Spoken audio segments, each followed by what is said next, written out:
to go to my quiet place. That is correct.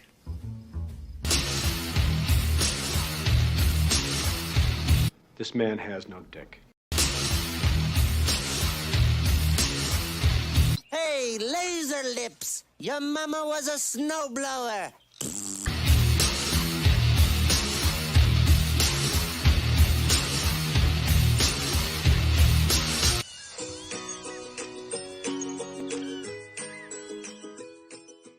Yo, what's up, everybody? 9:15. It's Tuesday night.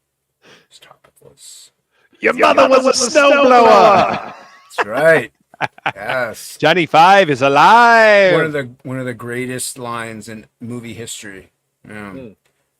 It's amazing. For sure. Yeah, without a doubt. Without a doubt. And as usual, we're brought to you by aspartame and by Reese's Pieces. TOPicLESS is brought to you by those every show, even on Luke's. Sponsored. No, it's just Luke on his sponsors channel. aspartame and Reese's Pieces every day. I disavow all aspartame and He's genetically modified foods. It.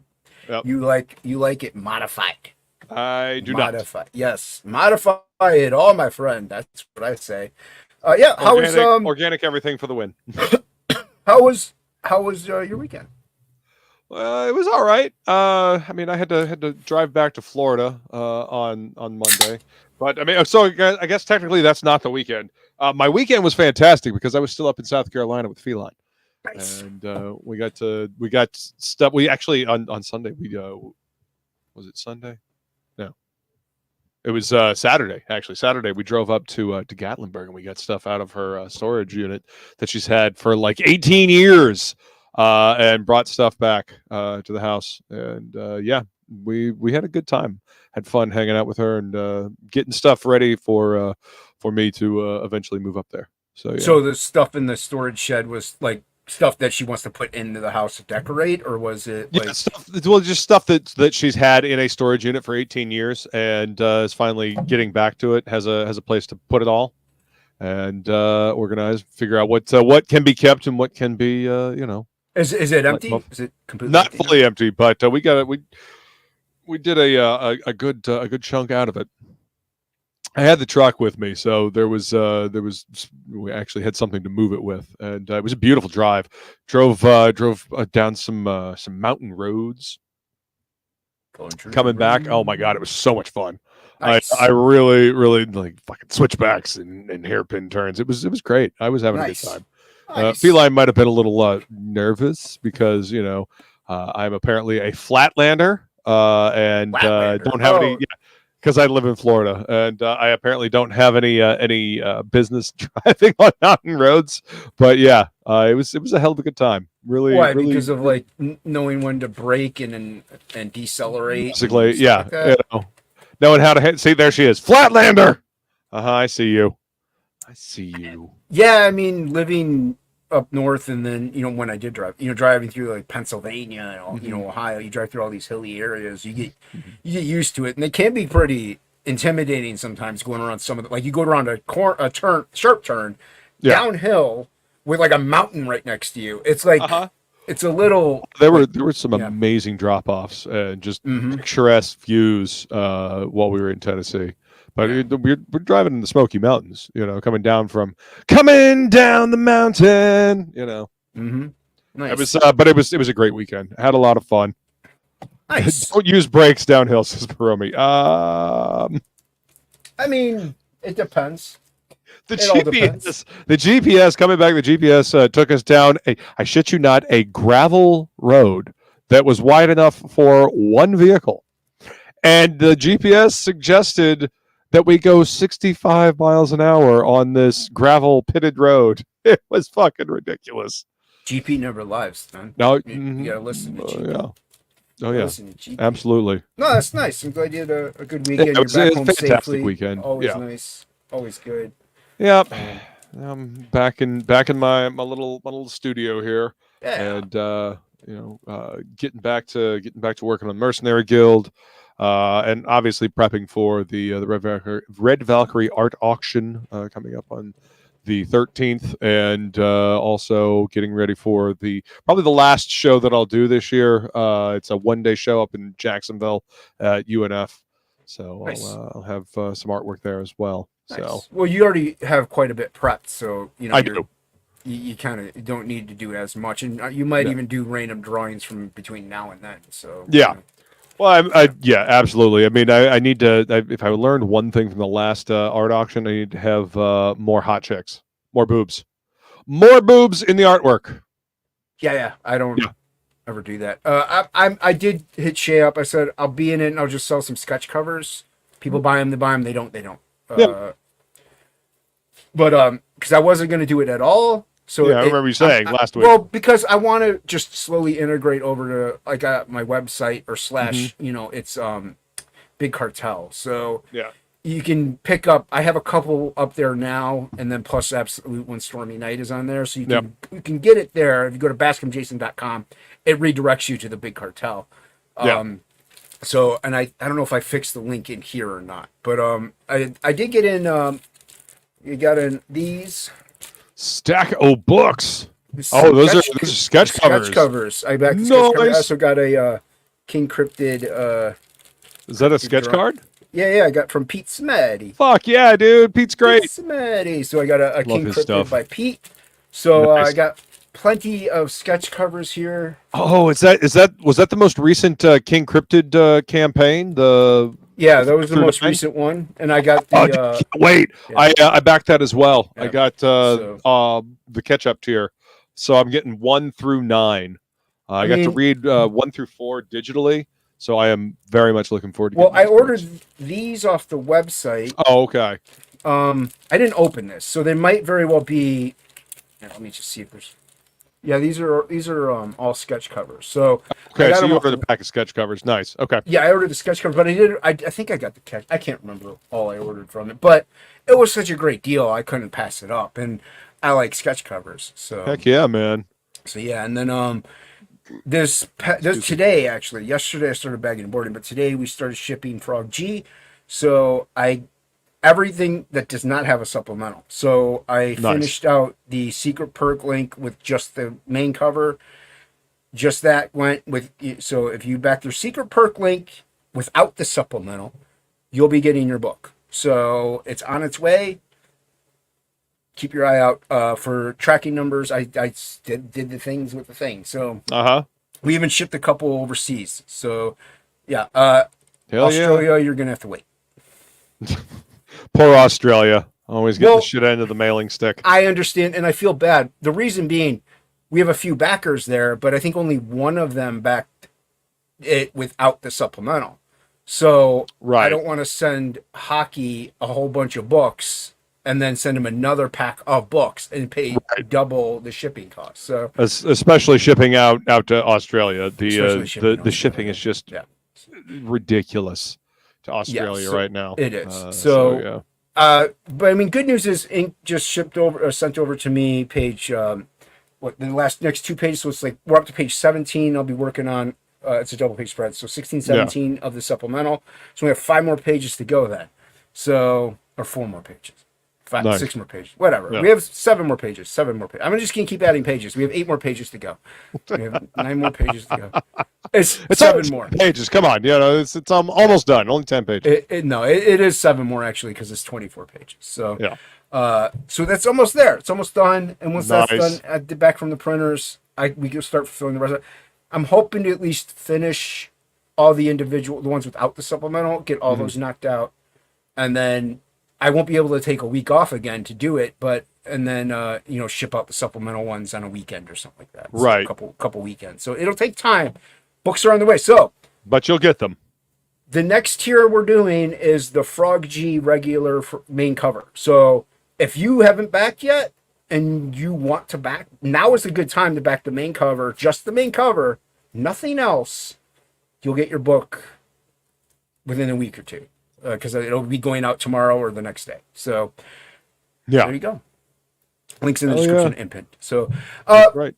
But we have a chat going on. I've been neglecting it. It's probably built up, and it'll take me 3 hours to get through it. So it'll be the whole show going through chat. pretty So much. we appreciate y'all all Yeah. you all being here. Keep First in our hearts is Haldir, of course. What up, Paul dear? Good And- to see you. Second in Luke's heart, because Haldir was first, is Feline. No, Way to reverse go. that. I No, love no, you. it's too late. It's too late. It's No, already there. that's You already fine. That's admitted fine. that Haldir was first in your heart because he's the did first in the not. chat. It's fine. You Feline s- understands. Chat comes first. It's fine. Don't worry about it. It's all good. We got Edwin the Ace Acevedo. What's up, Edwin? Good to see you, Edwin. buddy. Everybody go pick up the Ace Volume 3. That has a sketch cover on there as well. Indeed. Sketch covers are great. They're a lot of They're fun. fun. Yeah. We have Maromi, as you had said earlier. What's up, Maromi? What up, Good to Maromi? see you. And cha-cha-cha. We got Cranberry Langers. Also, Skull, beautiful. Cranberry. No, Cranberry's beautiful too. I want it for you. It's a beautiful individual. That Got may Hen. very well be, but I don't know that. Hen's in the chat. What's up, Hen? Good to see you. I'm not reading your comments. I'm just highlighting you. Well, because I don't know. I don't know who else here. So and then I'll read your comments later. They're all probably just talking in the chat. We got Dean, the great comics mate, What up, Dean? and just below, above Dean actually is Angela Curry. What's going on? What up, Angela? We don't have anyone booked as of yet for Sunday. Maybe we'll do a show. If we don't, I don't know. We'll see. We'll see what happens. We'll see what things are going on. We didn't this weekend because she was at the convention. So with Aaron Lepresti and them. Convention season. Yeah. Yeah. Hopefully I'm gonna be at CincyCon. They haven't even replied yet. So hopefully I'll be Nice. there. Hopefully I'll be there. We'll see. Excellent. I'm not getting my hopes up. Stippling Vaughn's in the chat. What's up, Stippling? Good to see What you. up, Stippling? Good to see you, man. Sir. You see, people are just saying hi anyway to everybody. It doesn't matter. I don't have to read their comments. They just say hi.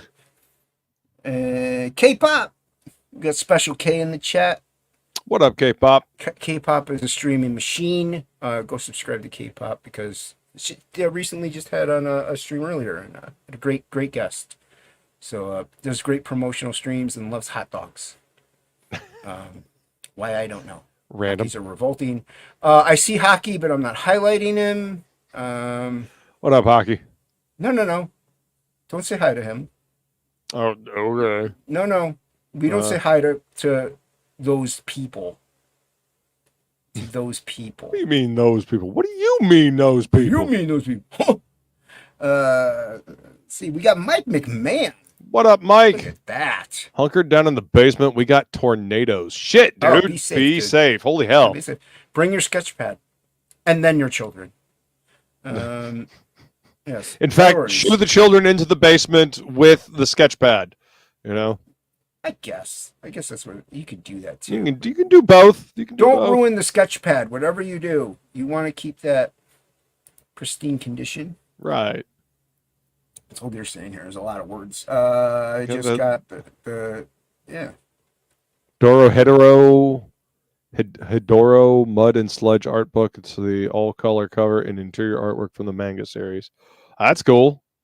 Don't know what that is, but it sounds cool. Yeah, it sounds cool.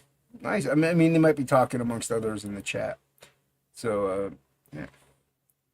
You see, they're just saying hi to people in the chat. I don't have to worry about reading what they say because I don't need to be here. I don't even need to be here. We got Pale Rider in the chat. What's going on? Good What to up, see Pal you. Rider? Welcome. Kind of skimming to see if I don't recognize an icon. Yeah, there we go. Hey, See it? what up, bruh? I like that. Bruh. Bruh. So What's what up, are you saying, bro? little man? You don't like Zeppelin? No, I don't. I don't like that one. I know. Zeppelin sucks. That's what's wrong with you. One of the No, many things. I have good taste in music and people who don't steal. I will highlight Hocky. There Go you ahead, little man. Take it. No, it's fine. I just like people who don't trace, I have no respect for people who steal music. So, it's fine. I was saying that because his icon is Brock Sampson. Oh, was it? Yeah, it's Brock Sampson, and one of on the Venture Brothers, he has to go through this test, and he draws Icarus from the Led Zeppelin album. Oh, yeah, it is He's Brock. like, Okay. what are you saying, little man? You don't like Zeppelin? I suck. They're talented, but but it's all right. they're not as creative as what they could have been because they took a lot of music from other people who weren't Allegedly. signed. No, it's facts. Allegedly. There's nothing alleged about it. You can actually find proof on the interwebs. Mhm. All right. Okay. We all know the internet doesn't lie. Oh yeah, the internet definitely doesn't lie. It's It's never lied to me. completely true all the time. Tells me aspartame is good for me and Reese's Pieces keeps me young and spry. That's what it says. That's what it says. We got Dale A in the chat. What's up, Dale? Good to see you. What up, Dale? Welcome. That's Pill Rider saying here. Did you see Superman's outfit? I think I saw something. I mean, I honestly don't care.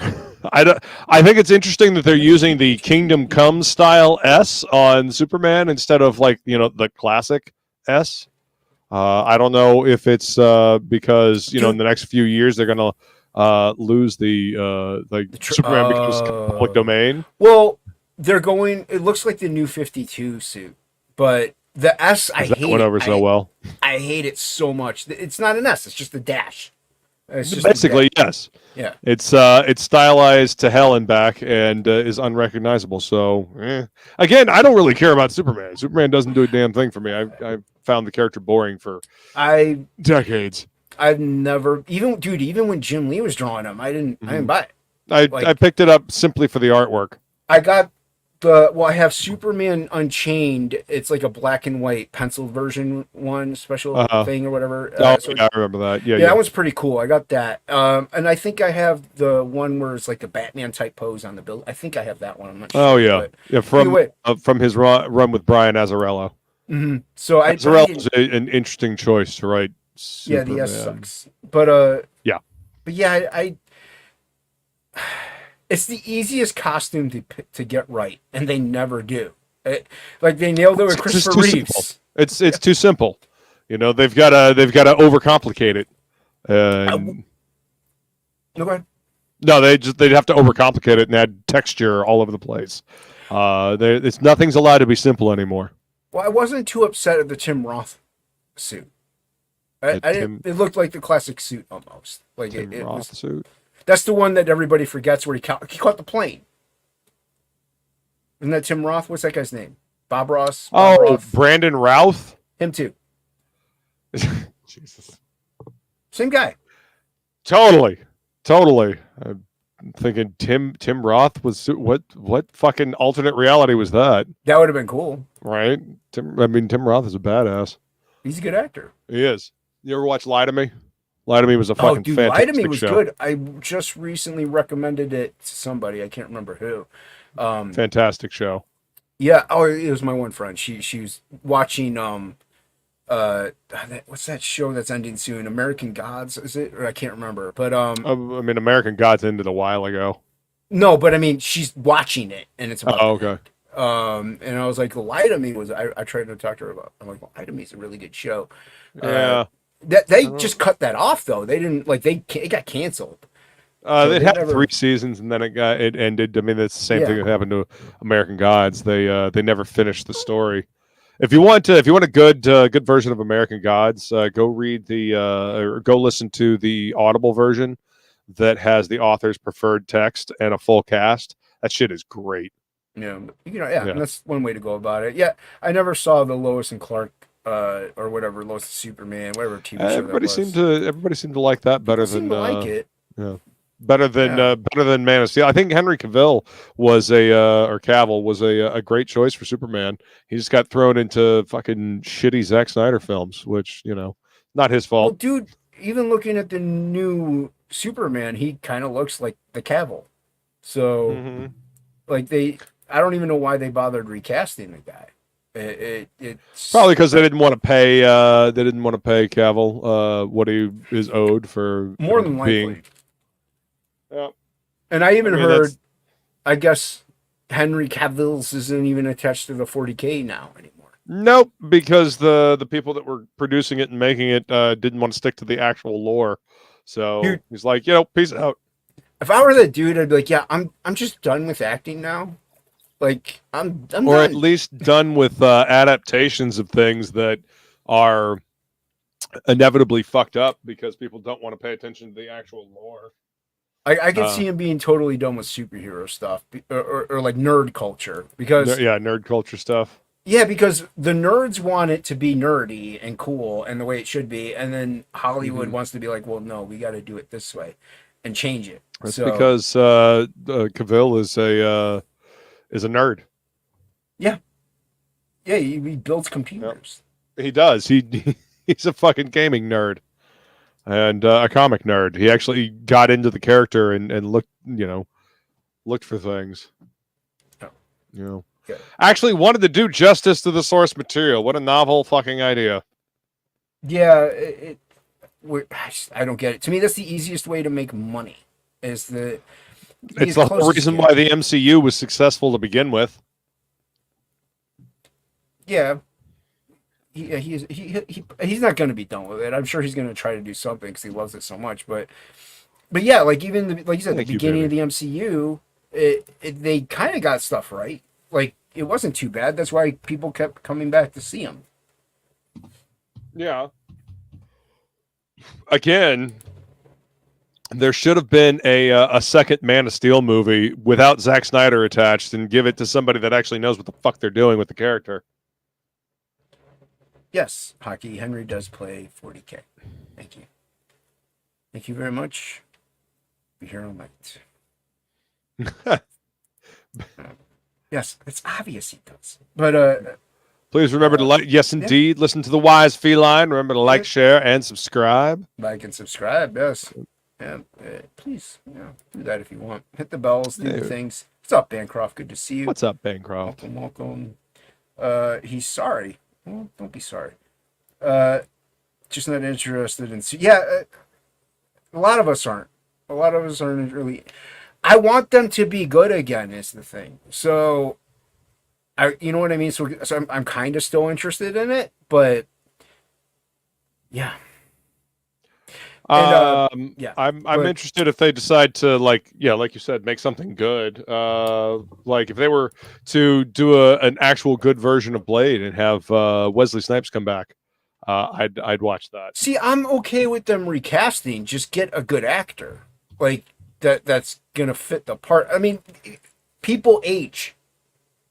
You know what I mean? I agree, like, but I mean, nobody's gonna do that role the same way he did. Just like they brought Hugh Jackman back. I mean, eventually they're gonna have to recast Wolverine, and nobody's gonna want that either. And the Blade movie keeps having fucking horrible setbacks. So yeah. I like Blade, and Wesley Snipes was really good as Blade, but I don't think it's that difficult of a character to get right. So, Wesley Snipes brought a bunch of charisma and character to that character. I mean, look at what Robert Downey Jr. did with Iron Man, with Tony Stark. He made that character more charismatic. He breathed life into it rather than just generic playboy that creates weapons and stuff like that. But that's the thing.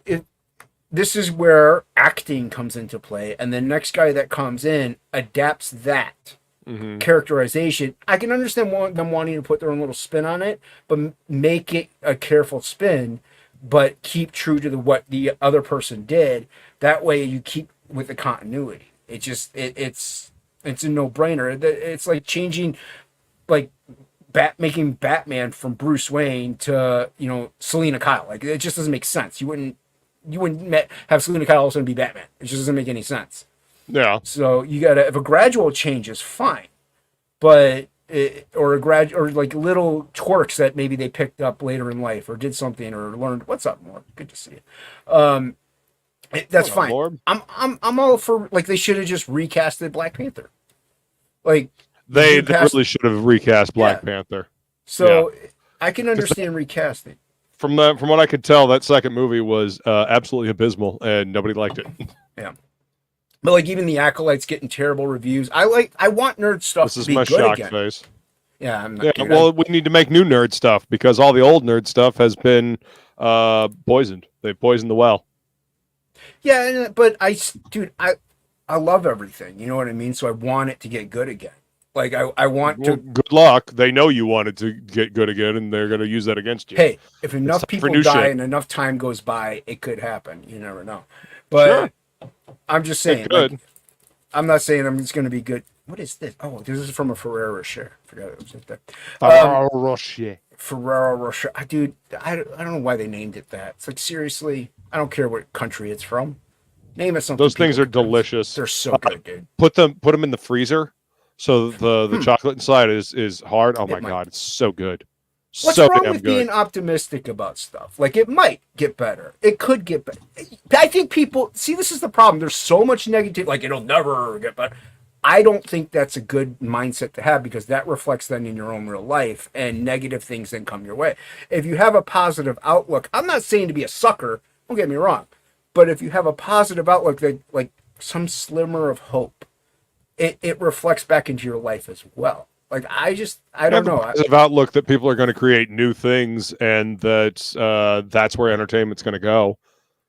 Like, okay, here's a good example, and granted, like, it's one thing, but it's one thing that's, look, the Deadpool Wolverine movie looks great, and from what I heard, they're digitally removing the sleeves because people complained about that from Wolverine and making them his arms, and it looks great. Like, you can't tell. So they're listening to the fans. It's not like nobody is listening. It's just few people are. And at least a few people are listening, which means voices are being heard. The right voices are being heard. So, like, the whole, it'll never get better, everything is terrible. I don't even have that mentality, and I'm a pessimist. So, like, I don't know. I don't think the whole never will, never can be is a good thing to have, even in your own life. Until they clear ranks. Hockey, seriously, just the next time you get Ferrero Rocher, put like one or two in the freezer, just in case you like them like that. Put one in the freezer and let it freeze, and then try it. Oh my god, it's so fucking good. Yeah, I'll give it a try with one. I still like the regular, the deliciousness of them. Trust me, the chocolate still melts after you bite into it. It's just it's cool and refreshing, and it's delicious. Yeah, I'll give it a go.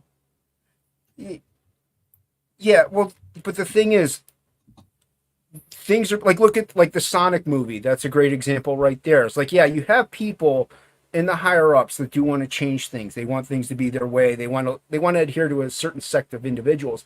That is actually slowly to fade out. People are getting fed up. Like, just regular people that aren't on Twitter, they don't exist in digital formats.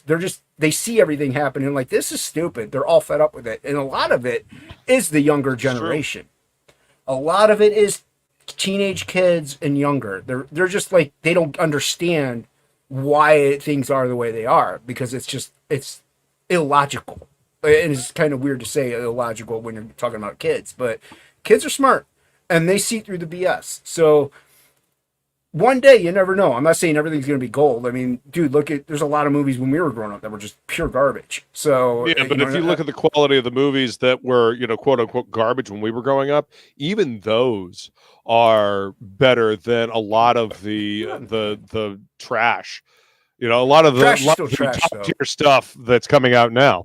Yeah, but I mean, even the trash was of higher quality than the quality stuff we have coming out now. Just stories that are not well written. And I think that's one of the biggest problems, is that a lot of these stories are not well written. They're not well researched. They're from people that don't know how to tell a story and don't have very much life experience to tell a story with.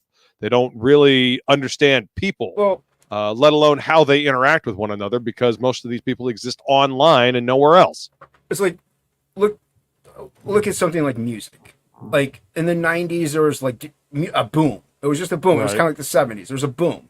It just happened, and I don't know what it was. High quality music. Like, yeah, you still had the Spin Doctors, but you had high quality music. Jesus Christ, yeah. You still had Hootie, but you had high quality music out there. Mm-hmm. And it kind of like just slowly faded out. Now, a lot of the stuff, I'm not saying it's not good.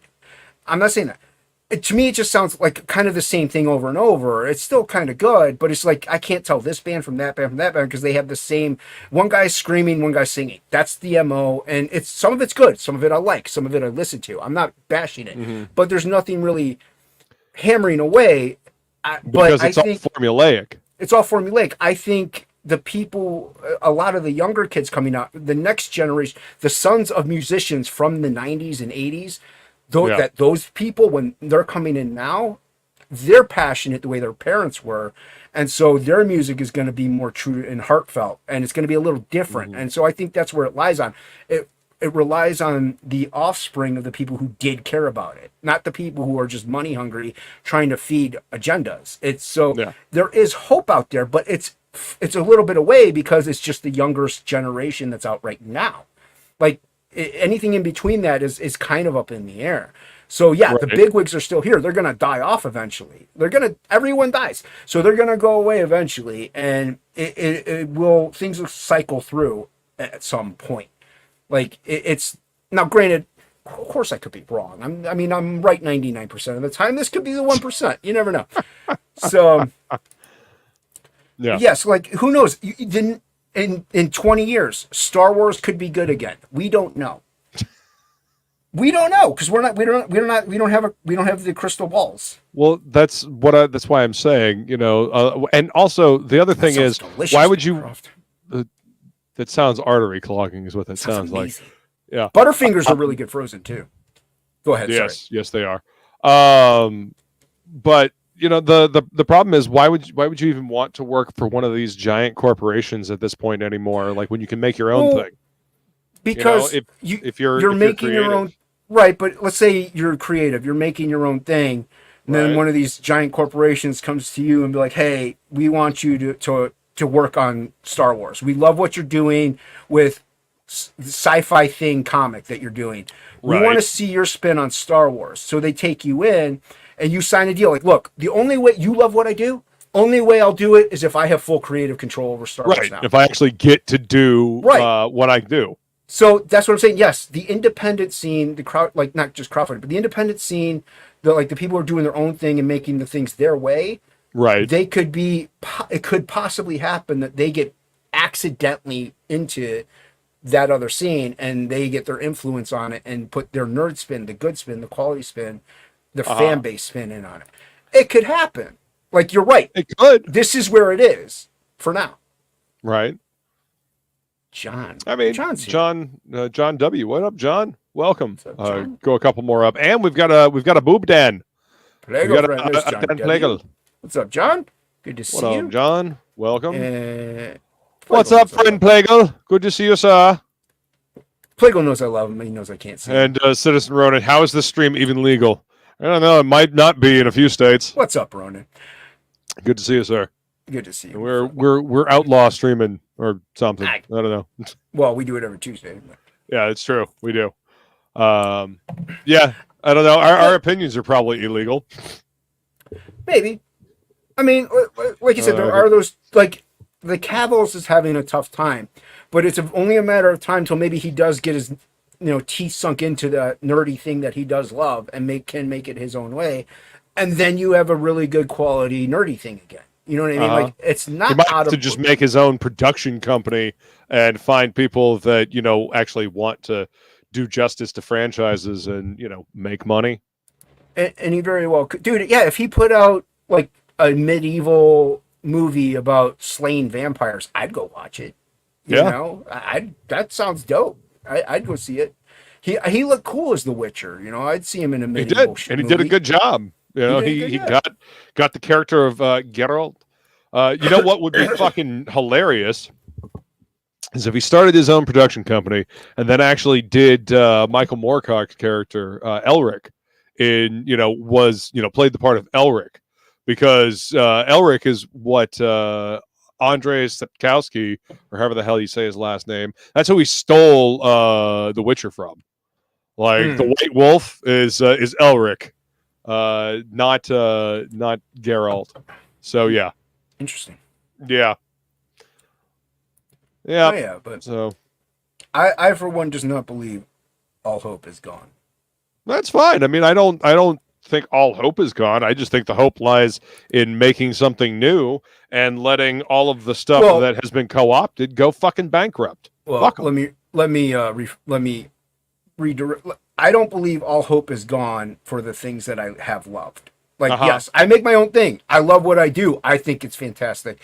And if other people don't like it, I hope eventually you do. I like it, so I'm going to do it. Mm-hmm. But yeah, I love that. But I also, dude, I love Batman. He's dope. I want him to be cool again, you know. So I, for one, have hope that one day, like I mean, these it'll be things, public domain in the next couple of years. So, and who knows, people can do great things maybe then. I don't know, you know. But Millar's got a Superman story already that he's boiling up in his mind, and also a Batman. I would wager. who does? Mark Millar. Mm. So it's going to be Mark Millar's version of Batman. Yeah, but he does great stuff on his own. Like he doesn't Yes, even he does. worry about that stuff. Like then that's another example. But if he loves it enough, Mm-hmm. and he's like, you know what, you guys are like, and once again, this takes me back to that costume. Stop it. It's not hard to get right. So maybe he'll be like, look, you guys are doing this wrong. It's one of the easiest things to nail, and you guys just can't do it. I'm gonna do it. And once it becomes public domain, and now you get your him. now it's the gold standard is Christopher Reeves and Mark Millar.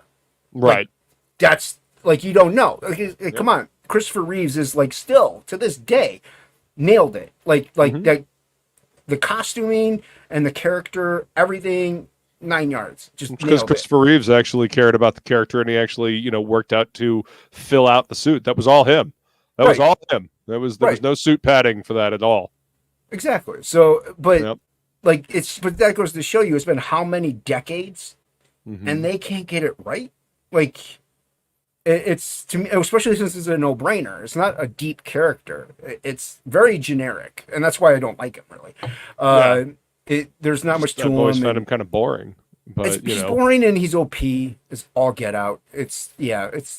But I do love the Christopher Reeve Superman. I love those movies. They're fantastic. I like the Superman the movies. first two at least. All the ones after that were just kind of awful. I even like the Fleischer cartoons, the Superman cartoons. The Fleischer cartoons, the Max Fleischer cartoons are actually my favorite version of Superman. They're so good. They're so pure in their presentation. I Genuine fucking here. love them. What's up? Yo, what up, Dave? Good to see you, man. We got Paulus Arts. And we here got too as Paulus well. Arts. Yeah, what's up? Sorry, Welcome. Dave, I missed you, but it'll take me an hour and a half to find you. No, two more up, but yeah. He knows I love him. Come on, Yeah, man. Darth Vader, Dave Prowse, the guy that was in the suit for Vader, actually trained Reeve. So yeah, Darth Vader helped Superman get in shape. Hey, get back here. His cartoons are classic. That's right. Cavill was the perfect Superman, but people making the movies ruined it. I agree, Dave. Well, I totally agree. It's like I really liked Ben Affleck as Batman. I thought he was a good fit. He was. Just, they gave him garbage. Like that's all it is. Well, the best part of that Superman versus Batman movie was when he finally got to be Batman by fighting a bunch of crooks in a fucking warehouse. Like, Affleck's huge. He's like 6'3", and he put on a bunch of muscle for that role. And like him busting up through the floor and beating the shit out of those dudes in that warehouse. I mean, I could see why people would be fucking terrified of him. And then they followed it up with that fucking, scrawny little sparkly dude as year one Batman. No, I'm sorry. You're not tough. You're not terrifying. You're not scaring anybody. Do you think early, because how old was Wayne when he started Batman? Was he late, 1920? Was he 24? You know what I mean? He was mid or early 30s, early to mid 20s, if I remember correctly. Do you think he would have now? Yes, he is too skinny still, but do you think he would have been bulked by then? That young, or would it just take him maybe another 5 or 6 years to gain all that muscle and stuff? Look at the way as you get Batman older, was you originally drawn. Yeah, you do. As you get older, you get a little bulkier. You fill out more, but at the same time, Batman's got to be broader shouldered than Patterson could ever be. What up, Rick Saylor? Rick? Good to see you, brother. 26 according to year one. Okay, see, there you go. Mid 30s. Okay, mid 20s. So by 26, yes, you can through. Let's say we don't have HGH out and everything like that. Yes, you could get a good build based on natural growth by 26. You can, yeah. All of the physical fitness, like the martial arts, the gymnastics that he took as well to get used to swinging around by those ropes. Yeah. No, there's no way in hell that he wouldn't have bigger shoulders. Pattinson should have bulked up a little bit. He should have bulked up a little bit at least. I don't you know what I mean? I'm not saying he needed to get to freaking, Ben Affleck level like type, or Henry Cavill I could see level, him as but- I could see him as Nightwing. Like Pattinson, I could see as Nightwing. Like good he's pick. got the perfect Good pick. build for that. Yo, That Phil, what's up, high-flying man? Grayson's. What up, Phil? Good to see you, man. That high flying Grayson's thing. Yeah, I could totally see Pattinson being, Bale was the best Batman confirmed. I'll die on this hill. I still like Michael Keaton. Keaton was the best because he nailed Batman and Bruce Wayne perfectly. He did. Yeah, Like, he did. got them both perfect. Like, I like Ben Affleck. He did okay as Bruce Wayne in The Party and stuff. I thought he did pretty good. Yeah. Like, he wasn't too bad. And he just had a shit script to work with. Crap script to work with. Bale? I don't know. Like, he's good. I think Bale's my, like, third favorite Batman. Yeah. Like, I mean, those movies are okay. The one with Heath Ledger as the Joker, probably the best one story wise. I mean, I also enjoyed Liam Neeson as Ra's al Ghul, even though it didn't really make a whole lot of sense for Neeson to be Ra's al Ghul. But whatever, neither here nor there. It was a good one as well. I did not like the third Batman movie with Bane. It was just meh.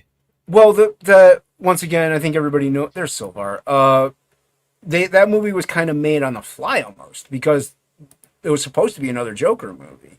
Yeah. And once they had to take a right turn the second he died. So Yeah. So yeah, that's not my favorite either. It's not unbelievably awful. It's just not good as the other two.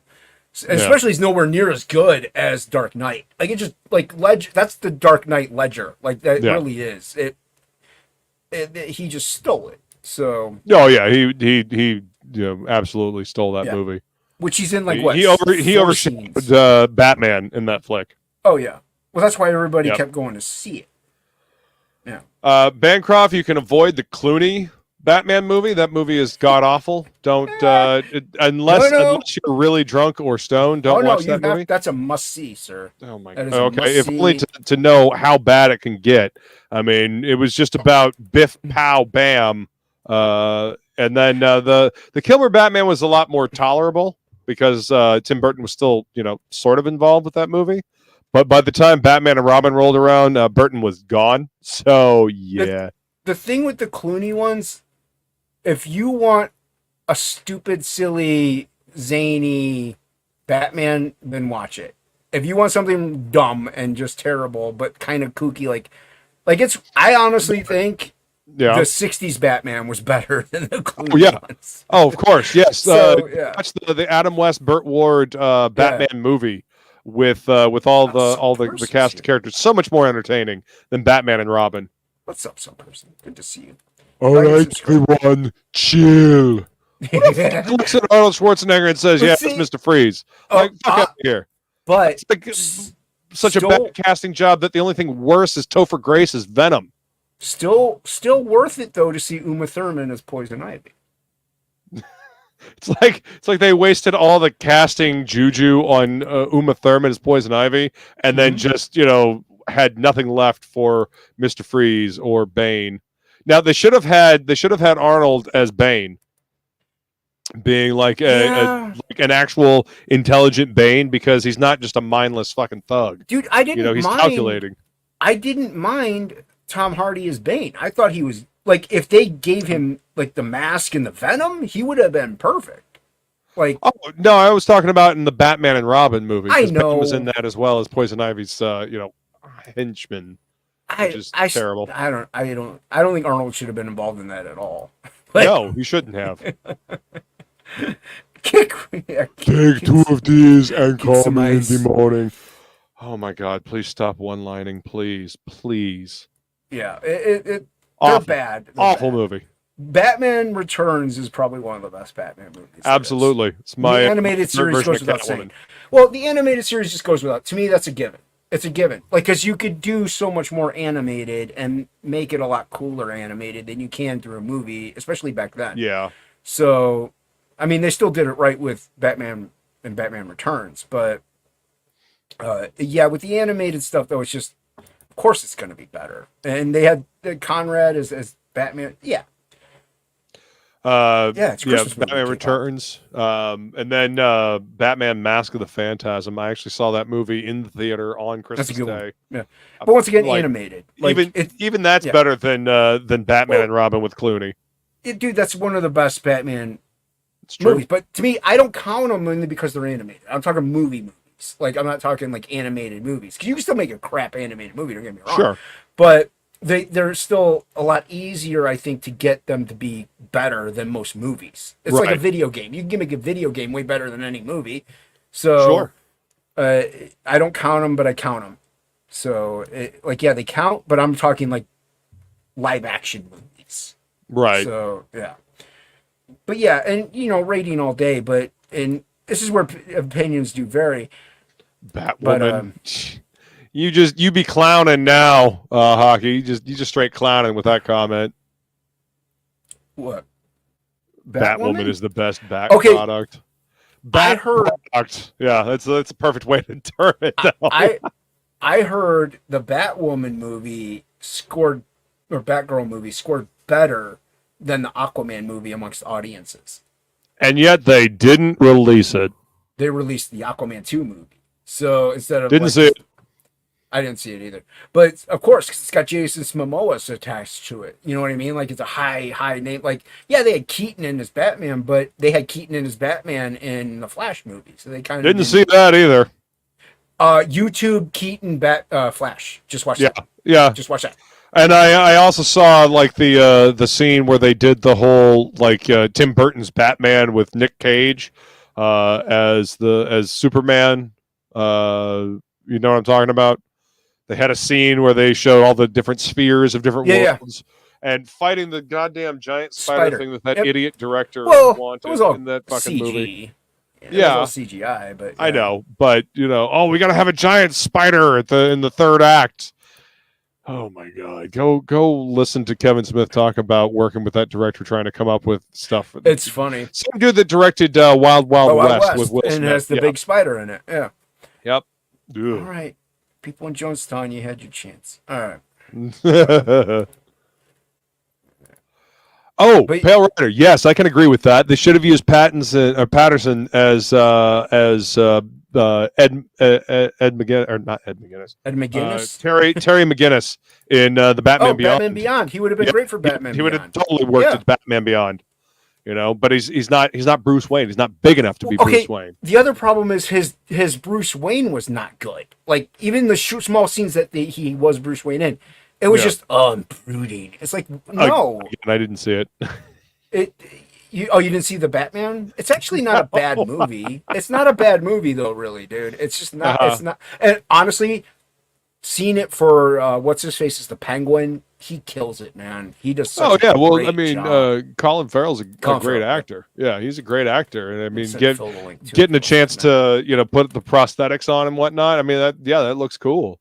But yeah, I'm sorry, like Battinson and then the chick that they had playing Catwoman, I don't know, didn't do it for me. And I didn't really like their take on the Riddler either. Like, why does he wear a giant trash bag? He looks more like Doomsday before. You remember at the beginning of Death of Superman, where he was all wrapped up in green. Doomsday was. Yeah. He had those. I didn't care for that either. What the Riddler looked like in that movie. I was like, no, this looks dumb. They're trying to make Batman 7 or something like that. It's just terrible, awful. No, I didn't appreciate that as well, but it's not a bad movie. There's a few flaws with it. The Batmobile was dope in it. I liked the Batmobile in it. There was a few problems, but all in all, the first 89 Batman Batmobile is the best Batmobile. I mean, there's no contest. But the first 2/3 of the Batman movie, pretty good. Pretty good. Apparently, Cranberry Langers didn't even know that was Colin Farrell. Yeah, it's Colin Farrell as the Penguin. Yep. Apparently, Hocky was busy, you knob. Hockey, I don't care. You know full well what I do. I drop it early in Jonestown, I drop it I drop it on time in Jonestown, so we can get artists in here, and then I drop it in TOPicLESS so we can get whoever else wants to join. That's the way it works. That's the way it works, Hockey. You know Totally, the it's- name. You knew what this was. You knew you're a knob. Yeah. That's So the name of the game. yeah, for our G fulfilling now. Well, not right now, but now. In Tomorrow the we're gonna process of- hammer out another tier, hopefully, and then we're definitely gonna be shipping. Well, we're gonna be shipping out the main cover, the Plegel cover, and the Irene cover with the Billy colors on that this week. So if you backed one of those three without the supplemental, you'll be getting your book. Silvar, I shipped your book out. Nice. Shipped your book out. And thank you, Feline, for dropping those links in the chat. She's been dropping all kinds of links. She dropped Yes, the appreciate link that. for Mercenary Guild as well as Curiosities and Oddities Emporium. Go grab that. Help our boy Hocky out. Even though, Speaking of links, he's calling people knobs, which is funny. What's up, Plegel? Not much. I heard Jason bitching, and I was on the toilet here taking big dumps, and so I figured, I'd hit the link because Jason needed to hear it. no, yeah, it adds to everybody else's opinions and their viewpoints on the future of life, apparently, because to them it's all just filled with crap. To me, I'm a little more hopeful, but no, everybody else is like everything's ruined. So That's right. no. I think what I think it really is that a lot of us believe that these franchises need to go completely fucking bankrupt. I mean, they really need to lose a shit ton of money for them to realize that they need to fix their shit, and that's not going to happen unless we all stop giving these fucking people our money. Vote with your wallet. I think they'll just keep making it even if people stop giving them money. see. Eventually it's just gonna have to fade out. Just where Okay, well, people are gonna get folded into it that care, and it's gonna be good again. Well, the people that actually own the IPs are going to have to choose to get rid of the people that are making this dreck and find people that actually want to tell a good story and understand the characters. I don't know. I think that it's possible. I mean, shit. X-Men 97 was awesome. Like, I was thoroughly impressed with X-Men 97. I didn't have I wasn't expecting a whole lot going into it. I was a little trepidatious, I guess is what I would call it, going into that series. But damn, they did a good job. They brought a lot of gravitas. They used the source material to great effect. And I'm curious to see if they're going to actually be able to replicate that now that they've gotten rid of Bo DeMaio, who apparently did most of the writing on that first season. Paulus Art Probably says not. Commies. Probably Paulus Art not. says they're commies. They don't care about money. Yeah, I don't know if you saw my comment, but Henry Cavill is the new Highlander. So Oh, that's right. awesome. I forgot about that. Yeah, he is the new Highlander, and hopefully it'll be good. That's why I have a slimmer of hope, but that it'll be kind of good, just because he's attached to it. So Well, I hopefully mean, we'll cross our fingers that's and awesome. toes. Yeah, man. I love the original Highlander movies and the old TV stuff is- series. yeah, Did Silver you know old they stuff. did is really good an animated series too? Yes. Yeah, didn't- Quentin MacLeod, and it was set in the future. Yeah, I don't know if I watched it or not. I remember catching it a couple of times while I was visiting my grandparents for the summer. I only caught it a couple of times, and I've yet to be able to find the animated series anywhere.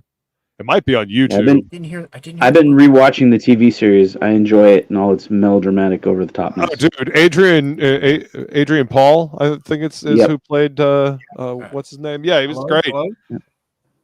Hey, Morb, can you hear us? Yeah. I actually have a history with Adrian Paul. No shit. I've sword fought him. I've fought him in sword fighting. Do you mean with your penises? And HEMA, my instructor knows him and would have him once a year come and give a workshop because he actually is a HEMA practitioner in addition to being an actor. So I've met him about 3 times.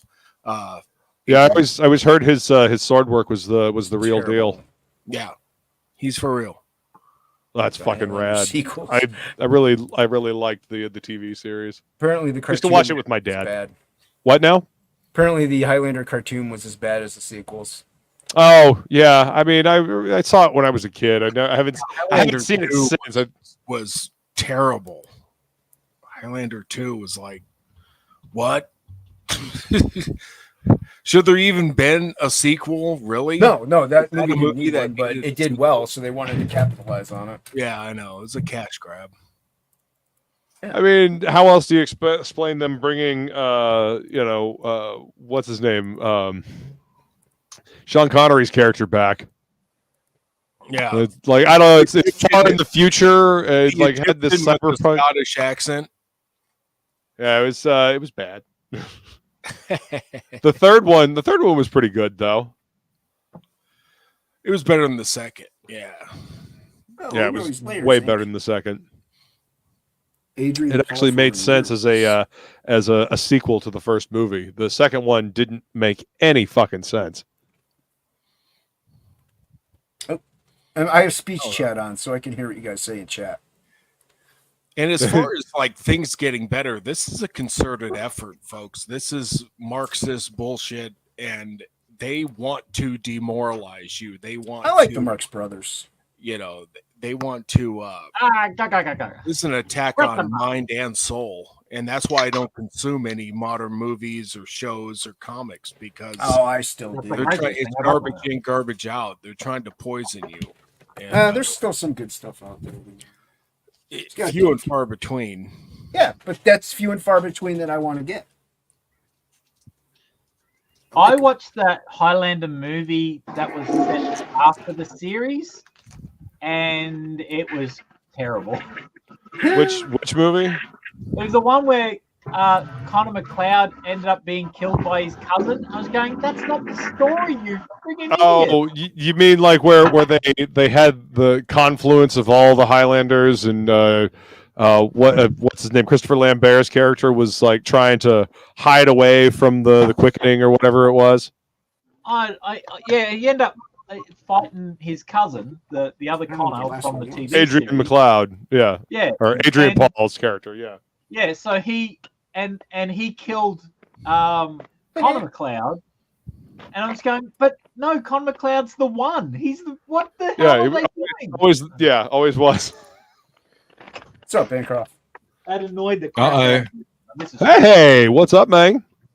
I've thrown the Australian ratio off balance by having two of us on here. What are we gonna do? We have true diversity. I gotta go. No, you stay. We're on opposite ends of the country, pretty much. Yeah. So. You're very adaptable people. I pick on Michael for not being Australian. He's actually more Australian than me because he's from further Queensland than I'm from. Yeah, I'm actually from right up north. I'm from Mackay.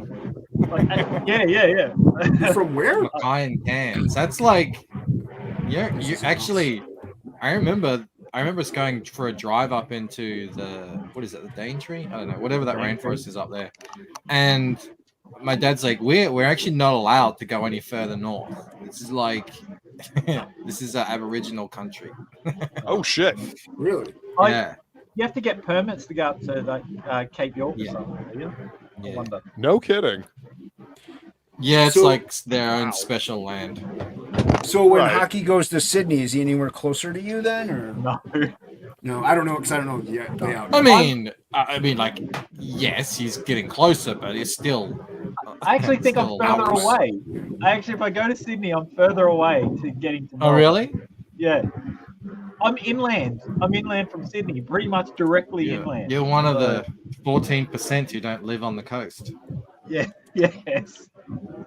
Yes. Oh, Jackal Marks. I have a what's race that? What's that whooshing noise? Is that? I know. Oh, that's Plegel. He's on the loo. Plegel's on his. Well, he was on the loo. I heard he was flushing. on the loo. Yeah, no, he's on his phone. He's going to his computer probably. So. I dropped a big dookie and the toilet water started swirling in reverse, and I realized it was all the Australians. It's the you guys are, Coriolis effect. Yeah. Yes.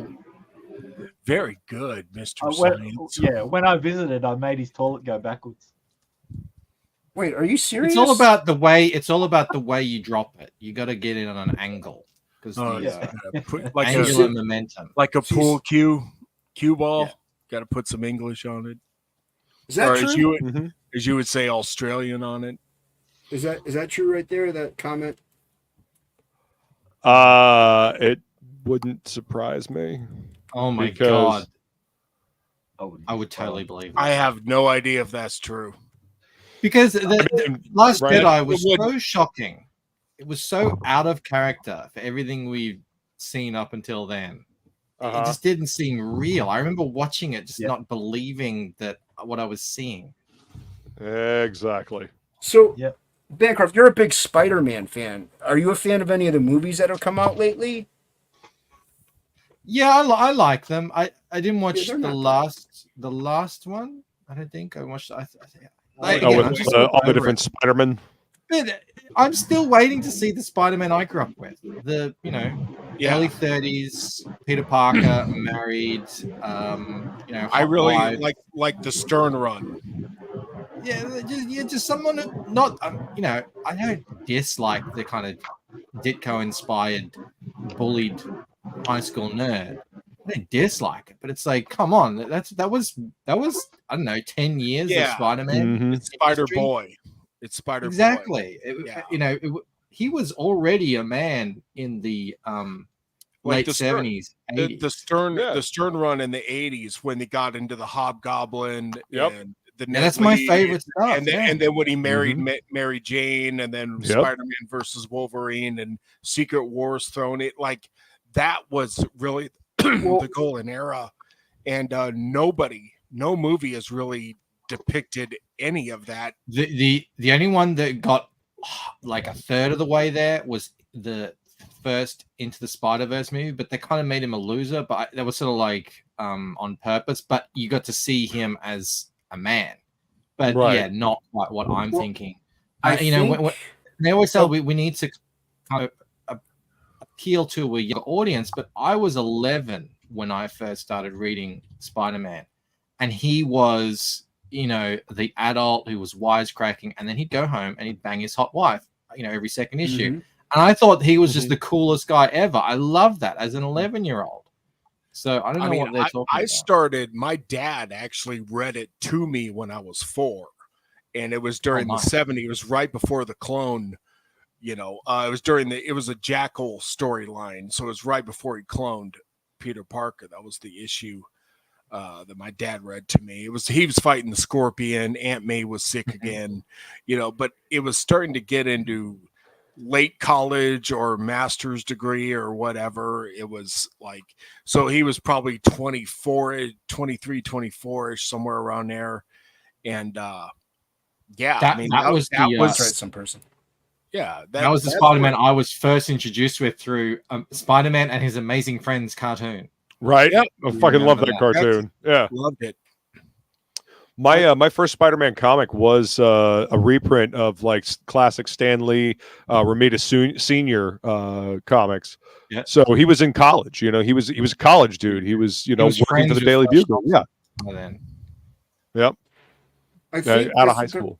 I think that's what they're planning to do with the next few movies with Tom Holland, is like have him be, in the Daily Bugle and more grown up and stuff. So, but he needs to be married with Mary Jane and get that in there. I agree. I mean, shit, if they could do, because I know they have a Craven movie coming out. I'm not very excited about it, but neither is Sony. Right. But if they could at least establish him, and maybe if they could accurately do Craven's Last Hunt on that, could be something. They're not going to. No, of course not. They don't have that. I mean, Craven blows his head off. They're not going to do that. You can't have suicide in a movie. Yeah, it is in the fucking, what's that, Shawshank Redemption? Yeah, that's Shawshank. Yeah, that's a Stephen King novel. A rated R movie. So yeah, Craven's Last Hunt's a Marvel comic. I mean, and they're not going to do a rated R story with Spider-Man. Can guarantee you. No. Like we got away with it with Venom because it's Venom and it's not connected to Spider-Man. But did you guys like Venom? I couldn't even watch the second. I liked the first one a lot more than I expected to. Yeah, I did too. I actually was impressed with the clown, John Leguizamo or whatever as the clown. I thought he did a. I don't like the guy personally, but I thought he did a pretty good job, and the effects were actually really cool. The way they made him look. Are you talking about Spawn? Spawn, yeah. Spawn, Venom. We're talking about Venom. With Tom Hardy. Yeah, no, Tom Hardy. Yeah, it should have been rated Venom? R. It should have been rated R. Venom should have been rated R. It They was should have fair. gone- It was fair. I didn't think it was great. I thought it was. Eh, you need to do Secret Wars, in my opinion, to do Venom. You just have. Agreed. I You have agree. to, and with all these licenses spread What's up, around, Roy? there's What no up, way Roy? you're going to do that. No. Yeah, Secret Wars is too big. Secret Wars would require another proper MCU, Well, I think, and I don't think that's coming back. I think that's what they're. Isn't that what they're planning on doing next? Is like you know how they had Infinity Gauntlet. I think they're planning. Best on laid Secret- plans, yeah, until exactly. everyone stopped watching their shit, and now Yes. Yeah. Exactly that. Well, does anybody have any confidence that they can do it right? I don't. No. I always thought that they should have just let the MCU sit and just sit there and rest on its laurels for 10, 15 years until the audience was begging. And then by that time, do a complete reboot, get the next generation of people, because they're sort of half in, half out.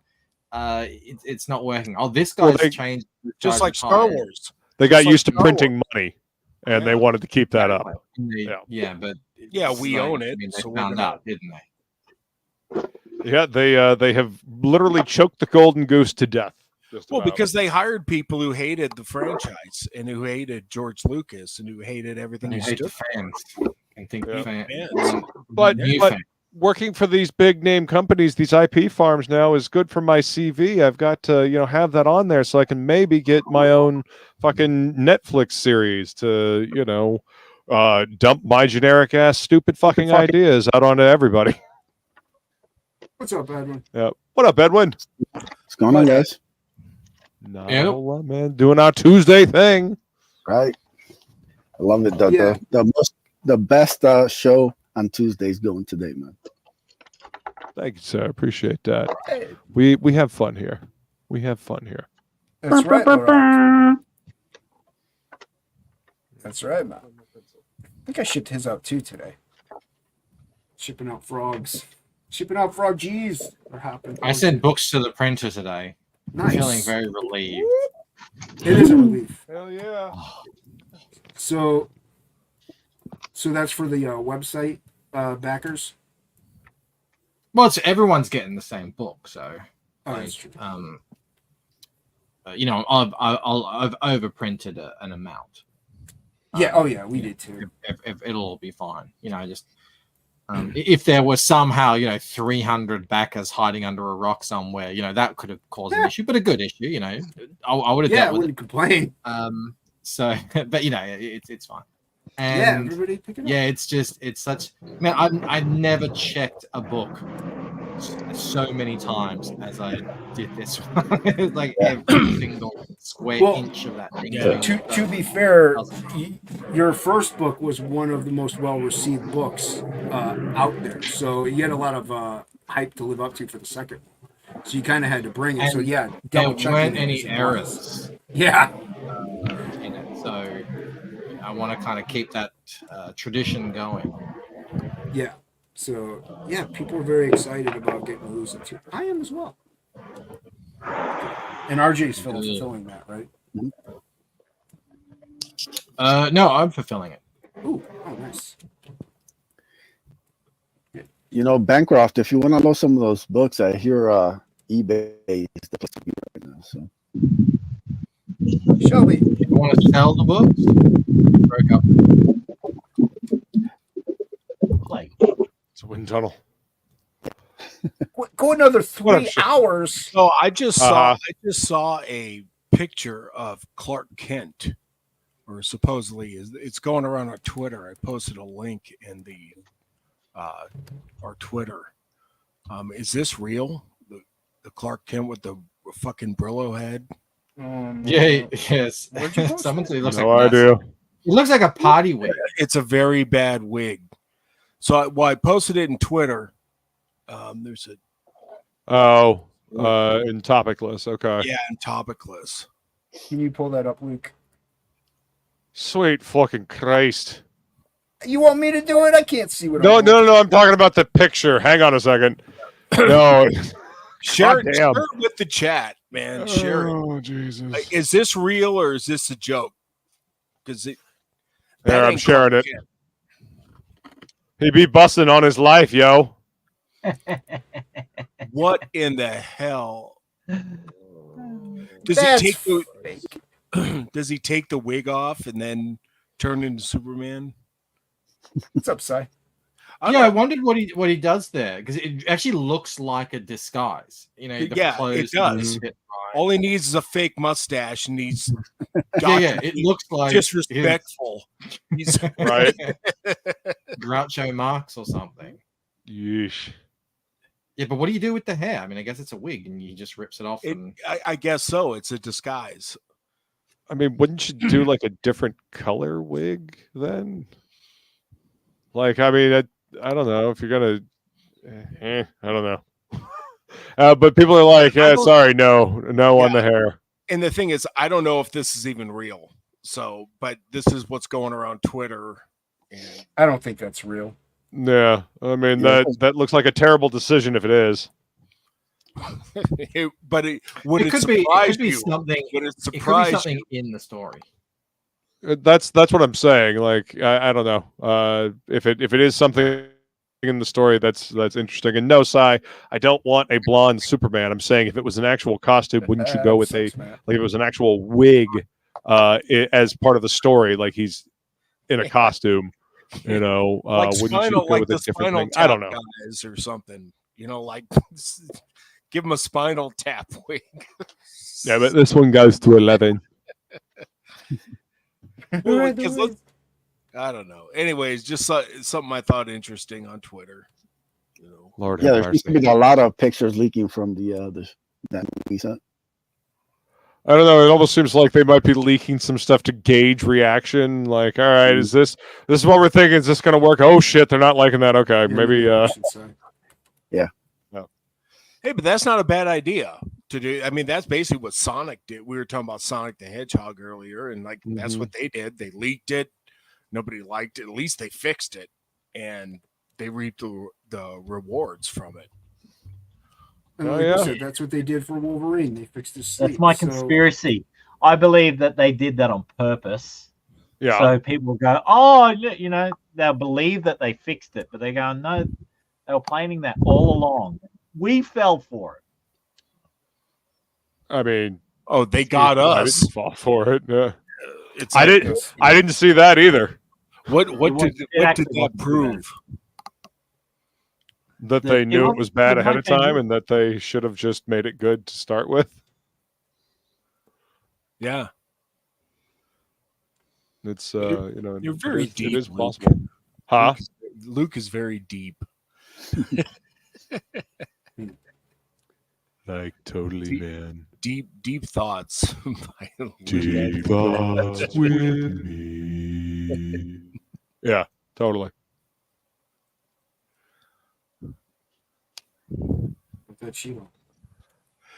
What do you think of the Superman costume? There's some pics going around about that. I'm sure you can probably find it. I think it looks fucking terrible. We discussed that a little while ago. Did you? I didn't bring up an image, but I didn't think it was necessary. It was the things.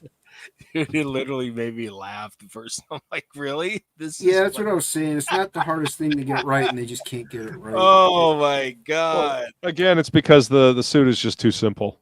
You know, it's too simple of a costume. They've got to. There's not enough for them to be able to imprint themselves on. So they've got to. Yeah, they've got to add more to it because they know better than the original designers. Well, everybody's got to make a change to justify their job. Okay, later. You know what I mean? Seems weird. It's like they can put on their resume, "I made this change," and it's like you didn't have to, and you probably shouldn't have. Well, then that makes you a bigot, a superhero suit bigot. Yeah, Is that the next thing? Wait, That's not true, Shelby. Ryan Gosling is Ghost Rider. Yeah, I think so. That's the rumor that's been going around. Yeah. Well, that's what, again, I heard the same thing. I don't know that that's necessarily true. Radcliffe is Oh, Wolverine. look. When it comes to this sort of stuff, Radcliffe is Wolverine. I don't think that's necessary. Is that terrible? I don't know that much about Ryan Gosling, to be honest with you. As far you never know until the thing comes out. You know, actors can be versatile. What's up, Jimmy? I remember when people suggested Hugh Jackman for Wolverine, it was a massive shock because we knew him as the sort of very effeminate song and dance man. Yeah. He was very small, very Broadway.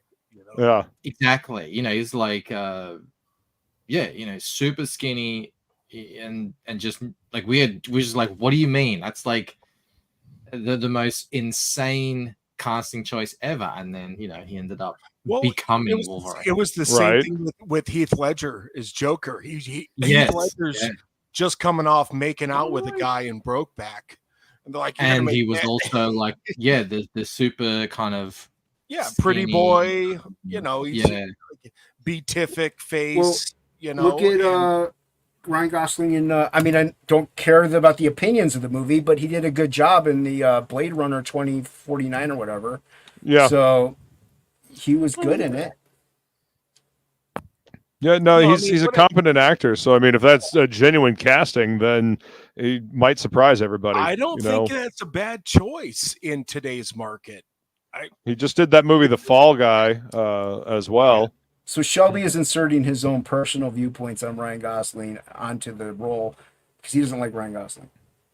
Yeah, Shelby's the #1 hater of Ryan Gosling. He is the #1 hater, dude. Watch his streams. All he does is hate. He's spreading the Gosling hate in 2020. He doesn't like The Notebook. I respect it. I was forced to watch that. That was my ex-wife's favorite I movie. have managed to dodge it.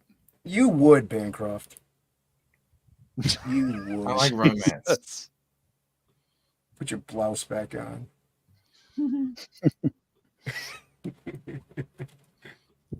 Yep, nope. Managed to avoid that one. Just like Gone with the Wind and all that other stuff. Gone with the Wind. Yep. That's a classic. You can't. Gone with the Wind is good. I've been able to stay awake through it. Oh my god, that still holds up too. And it was made like 100 years ago. Yeah, that's what I keep hearing, but I've never been able to stay awake through the whole thing. My grandmother would put it on like after Thanksgiving, like almost every year, and just out on the couch, slept through the whole thing. Yeah, you probably only have to watch it once, but still, probably. I don't know that one, Roy. Gosling movie's one with Russell Crowe, set in the early 80s. I don't know what that one is. I think Gosling's not a bad actor. Like, no, he's not. He's not. Yeah, that's why I don't. If he is going to be Ghost Rider, okay, but nothing can be. And they write it well. Yeah, depends on the script. I think you got. I think you got a hit, man. I think it also depends on the visual effects because there's been some pretty lacking CGI of late. The phoned in Marvel CGI. Yeah, but nothing beats this. Scraping at the door! Scraping at the door! I knew that was coming. It's so good. I don't think I've ever seen him a bad movie. Even the terrible ones. Even the terrible ones, he's good in. I did not see. Hocky loved it. I didn't see him in that Dracula movie. Oh, Renfield? I heard good things about it. Ridiculous. Renfield was fucking awesome. But it was fun, terrible. Yeah, it was a lot of fun. People are just getting their heads ripped off. It's fun. It is a very fun tongue-in-cheek vampire movie. It kind of has a Sam Raimi quality to it. A little bit, little up, Sam Raimi. Definitely some Evil Dead in there. And Shelby, you don't even like Kit Kat, so you don't care if I upset her. Oh, by the way, who even is Shelby? He's getting pizza. Guys, don't be too hard on Shelby. He was just attacked by a spider in his home. He's still that's right. I forgot. Shelby is a spider that are like as big as ants and can't bite you. Shelby, is a spider okay?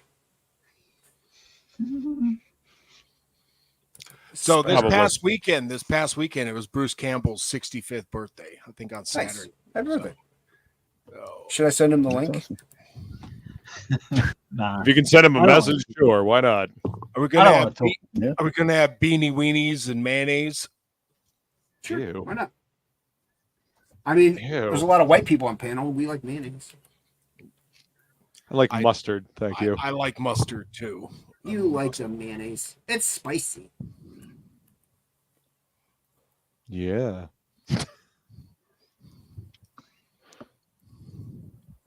Thank you, Feline. Dropping them links. I'm paying my You know, the thing I Right. never Thank you, understood baby. about Ghost Rider, like the first movie really didn't do great, so they made a sequel, and I'm just like, it was one of the first times I said, "Who the fuck wants this movie?" Like a Ghost Rider 2. I don't know. The first movie I didn't think did great. Am I wrong about that? Or It didn't do great, but I thought it had potential to be like something good. And when I saw clips of Spirit, like Ghost Rider: Spirit of Vengeance, I'm like, well, maybe because they're amping up the crazy with Cage. And honestly, I didn't mind it that much, except for that kid. I hated that kid in that movie. I think everybody hated that kid in that movie. Yeah.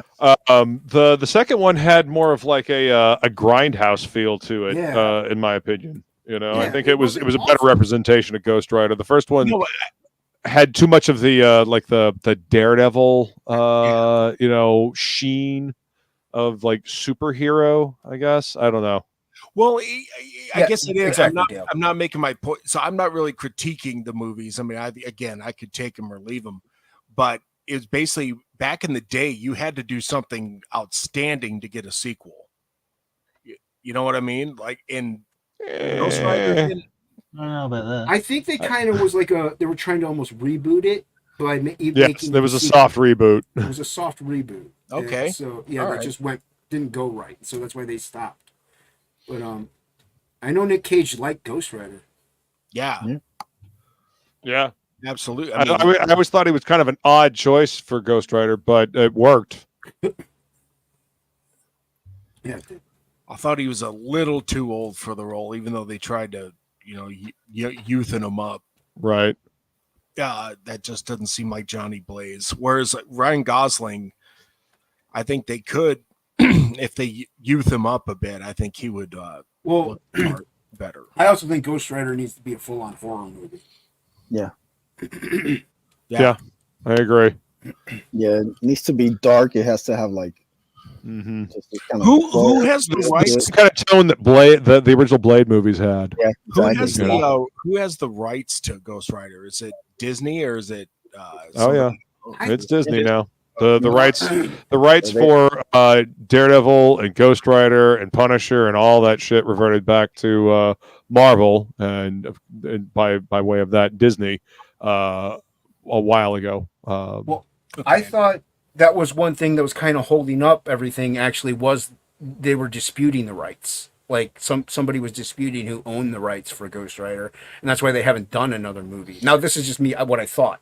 And by the way, it is really hard to find back issues of Ghost Rider, like the 80s, 90s stuff like that. It is Right. It is not easy to find those. I don't know why people snatch them up like crazy. So good luck. Yeah, and if they follow the same tone as something like Blade, yeah, go rated or Deadpool, go rated R, which Disney won't, but they should. You could have a real new franchise. You do it right. Yeah, it was Ghost Driver. Yeah, that is Ghost Driver. He's not really riding anything. The Hulk yes. is still up in the air. Universal Studios owns the movie rights to Incredible Hulk. That's why you will never see a solo Hulk movie. Yeah, that's why he's always in team movies like Yep. Thor, Avengers. So They license them out. yeah, they just Yeah. license them out. And Marvel Hulk is so terrible. Yeah, I like the Ed Norton Hulk. Yeah, Yeah. the Ed Norton Hulk was good. Yeah. I liked Tim Roth's Abomination. That was Okay. pretty cool. I didn't. All right, I'm going to go off script here. Not that we have one, but I actually didn't hate that first Ang Lee Hulk movie. I thought 2/3 of it was pretty good. Yeah, it fell off the rails, but I didn't hate it as much. Here's what, again, hot take. I didn't hate as much as. Yeah, but he still writes it. There's fun to be had though with that movie. I don't know, and I didn't mind the movie. The movie, that movie was a clusterfuck of bad ideas. But Nick Nolte as the absorbing man was funny. Or whatever. And just, yeah, that was his dad. I mean, it was some weird version of the absorbing. I mean, come on, Hulk dogs, for fuck's sake. Right, but I still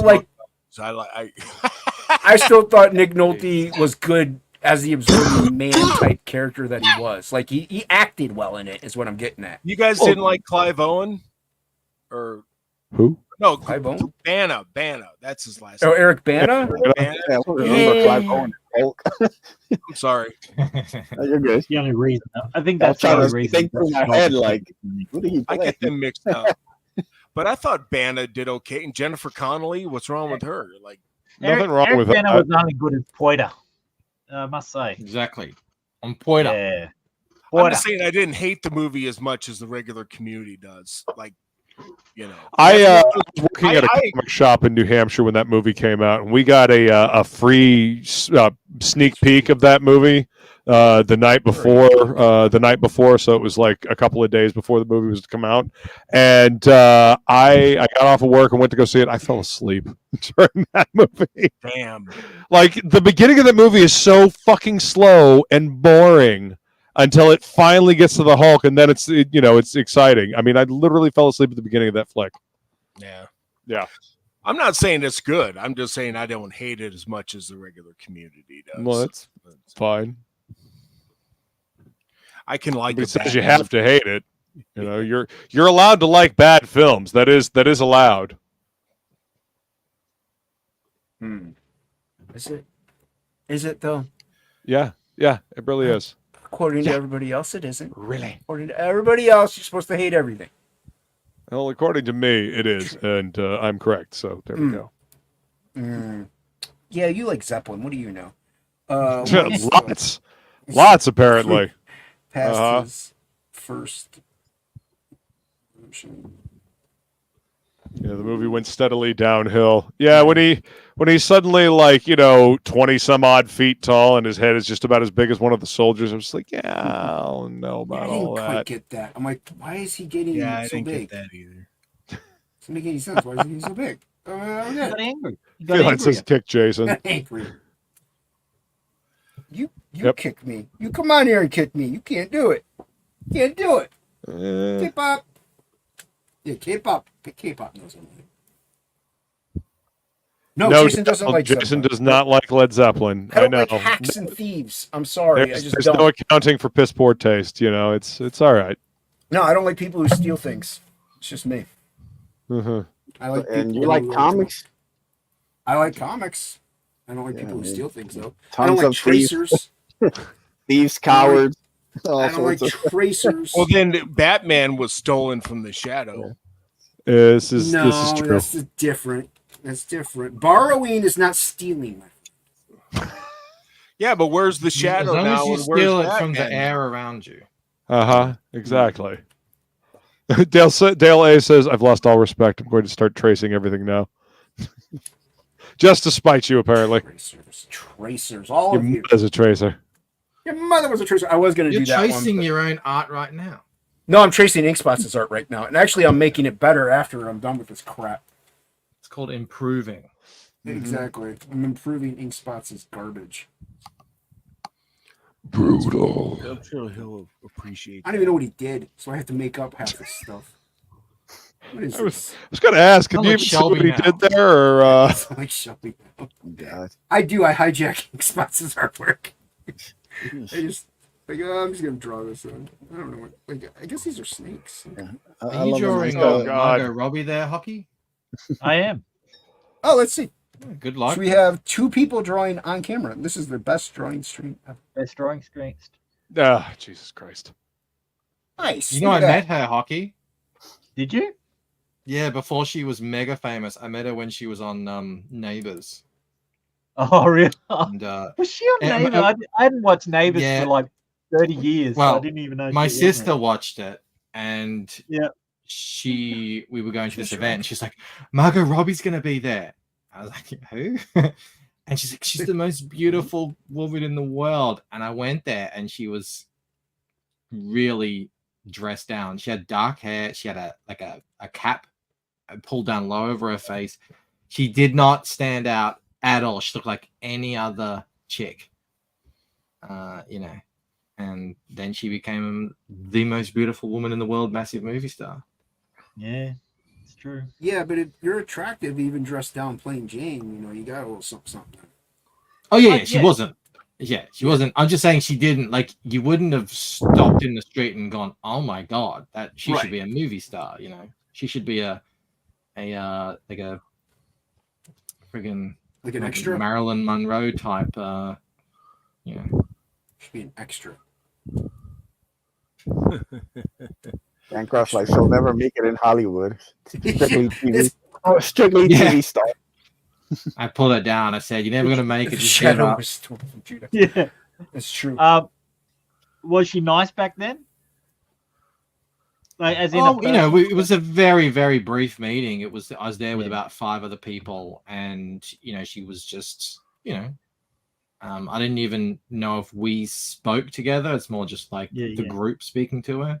I honestly can't remember what we even talked about. It was out on Footscray football oval. Oh, yeah. Some event. Nice. I used to work in the news agency in Albert Park, and used to get a few celebrities coming in. Not many, like little celebrities. So Eric Banner came in once. That guy that used to do the football, like he was a comedy guy. I can't think of his name now. Not in politically correct guy, that guy. I think he might have been. Sam I can't Newman. remember. Anyway, no, he had don't think it was his real name that he used on Jocko camera. No. Anyway, that was the dude that did the Energizer commercial back in the 80s, right? Yeah. Father Bob used to come in every day. You remember Father Bob? Yeah, absolutely. Yeah. He used to come in every day and buy the Financial Review. And he came in one time and he comes over and goes, "Oh, Hugh Jackman's across the road." And this is before Hugh Jackman. What is this, the Celebrity Zone? Yeah. So this was before a Wolverine came out too, and he just got really excited. He's going, "Oh, Hugh Jackman, he's across the road." I'm going, "Who?" Oh, is the comedian? Is his last name Caliendo? No. I it's been so long. I haven't seen him such a long. I can't remember the name of the dude. So. I saw you the Americans wouldn't know him. I saw Paul Kelly, the Australian singer, getting changed. He was at the front of us. He was at the front of a swimming pool. He was in his Speedos. He was in his budgie smugglers. I saw him and recognized him, and he looked very sheepish, standing there as a mid-50s-year-old man just in his smugglers. I saw. I used to see Eric Banner quite a bit because he kind of lives near me, because he has these really awesome muscle cars, and you really can't miss him. Oh, really? I saw Jeffrey Rush once down at Crown Casino. I also saw Ving Rhames from Mission Impossible on a tram in Melbourne, because they used to film Mission Impossible in Melbourne. And he stuck out like a sore thumb, but he was trying to get incognito. It was like that Clark Kent disguise. It looked like a total disguise. He looked like Inspector. He had a match trench coat and hat on. And this was back when you really didn't see black people in Melbourne at all. And so this enormous, he was huge, this enormous black man on a tram stuck out like a sore thumb. And I looked up at him and I saw his face, and he looked at me, and I was like, I know who you are. You're an actor. And he just he pulled his newspaper over in front of his face. Roy has a question for you guys. I got to meet Sean McAuliffe a couple of times.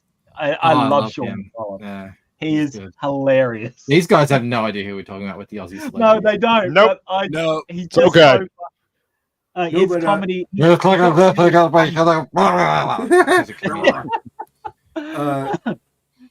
a question for you. You're the most beautiful man in the cosmos, including the black holes. So yeah, Hocky, Sean McCullough is Hockey, he's so answer funny. Roy's question. What? Yeah, You are- Roy has a question for you guys. What's the question? Tiptoe Look Jackman at the is chat. gay, right? Didn't he just dump? Yeah, I think He I thinks think he's Art wrong. of Roy's onto something, man. I've thought that for a long time. It was odd that There's nothing was wrong with married to that. he There's was nothing married wrong to with an it. older woman for a very long time, and he was She like got the hot pretty. She got big, man. She could play D line for the fucking Cowboys. I mean, he certainly did play gay very well. You know. He does, yes. Well, he played. Panache. He played what's his name? The boy from Oz. Yeah, the boy from Oz. What's his name? God damn it, Scarlet Fever. You're supposed to come prepared, motherfucker. What's up, Scarlet Fever? That's not what we do on this Well, the show. thing is, look at Dwayne Johnson and Get Shorty too. He played a gay dude in that. It was so good. Yeah. It was so funny. That was good. And he was really convincing. So, what's up, Scarlet Fever? Good to see you. Everybody go subscribe to Scarlet Fever's Welcome. channel. I'm just kidding, Bancroft. I wasn't, No, he's not. He meant it. Deathly serious. There's nothing but seriousness on this channel. We don't have a sense of humor here. The thing is, I wouldn't like Exactly. for a long time. We suspected Kevin Spacey of being gay. We were talking about that in '98, '99, and and sure enough, here we go. So not that there's anything wrong with that. If Hugh Jackman is gay, which I think he is, but allegedly, whatever. Yeah, I wouldn't care. It wouldn't, I didn't. I don't know. I think There's no reason to hide it at this point, is there? I mean, no. Actually, probably better to show it off. Yeah, you probably get. That's a good point. More work.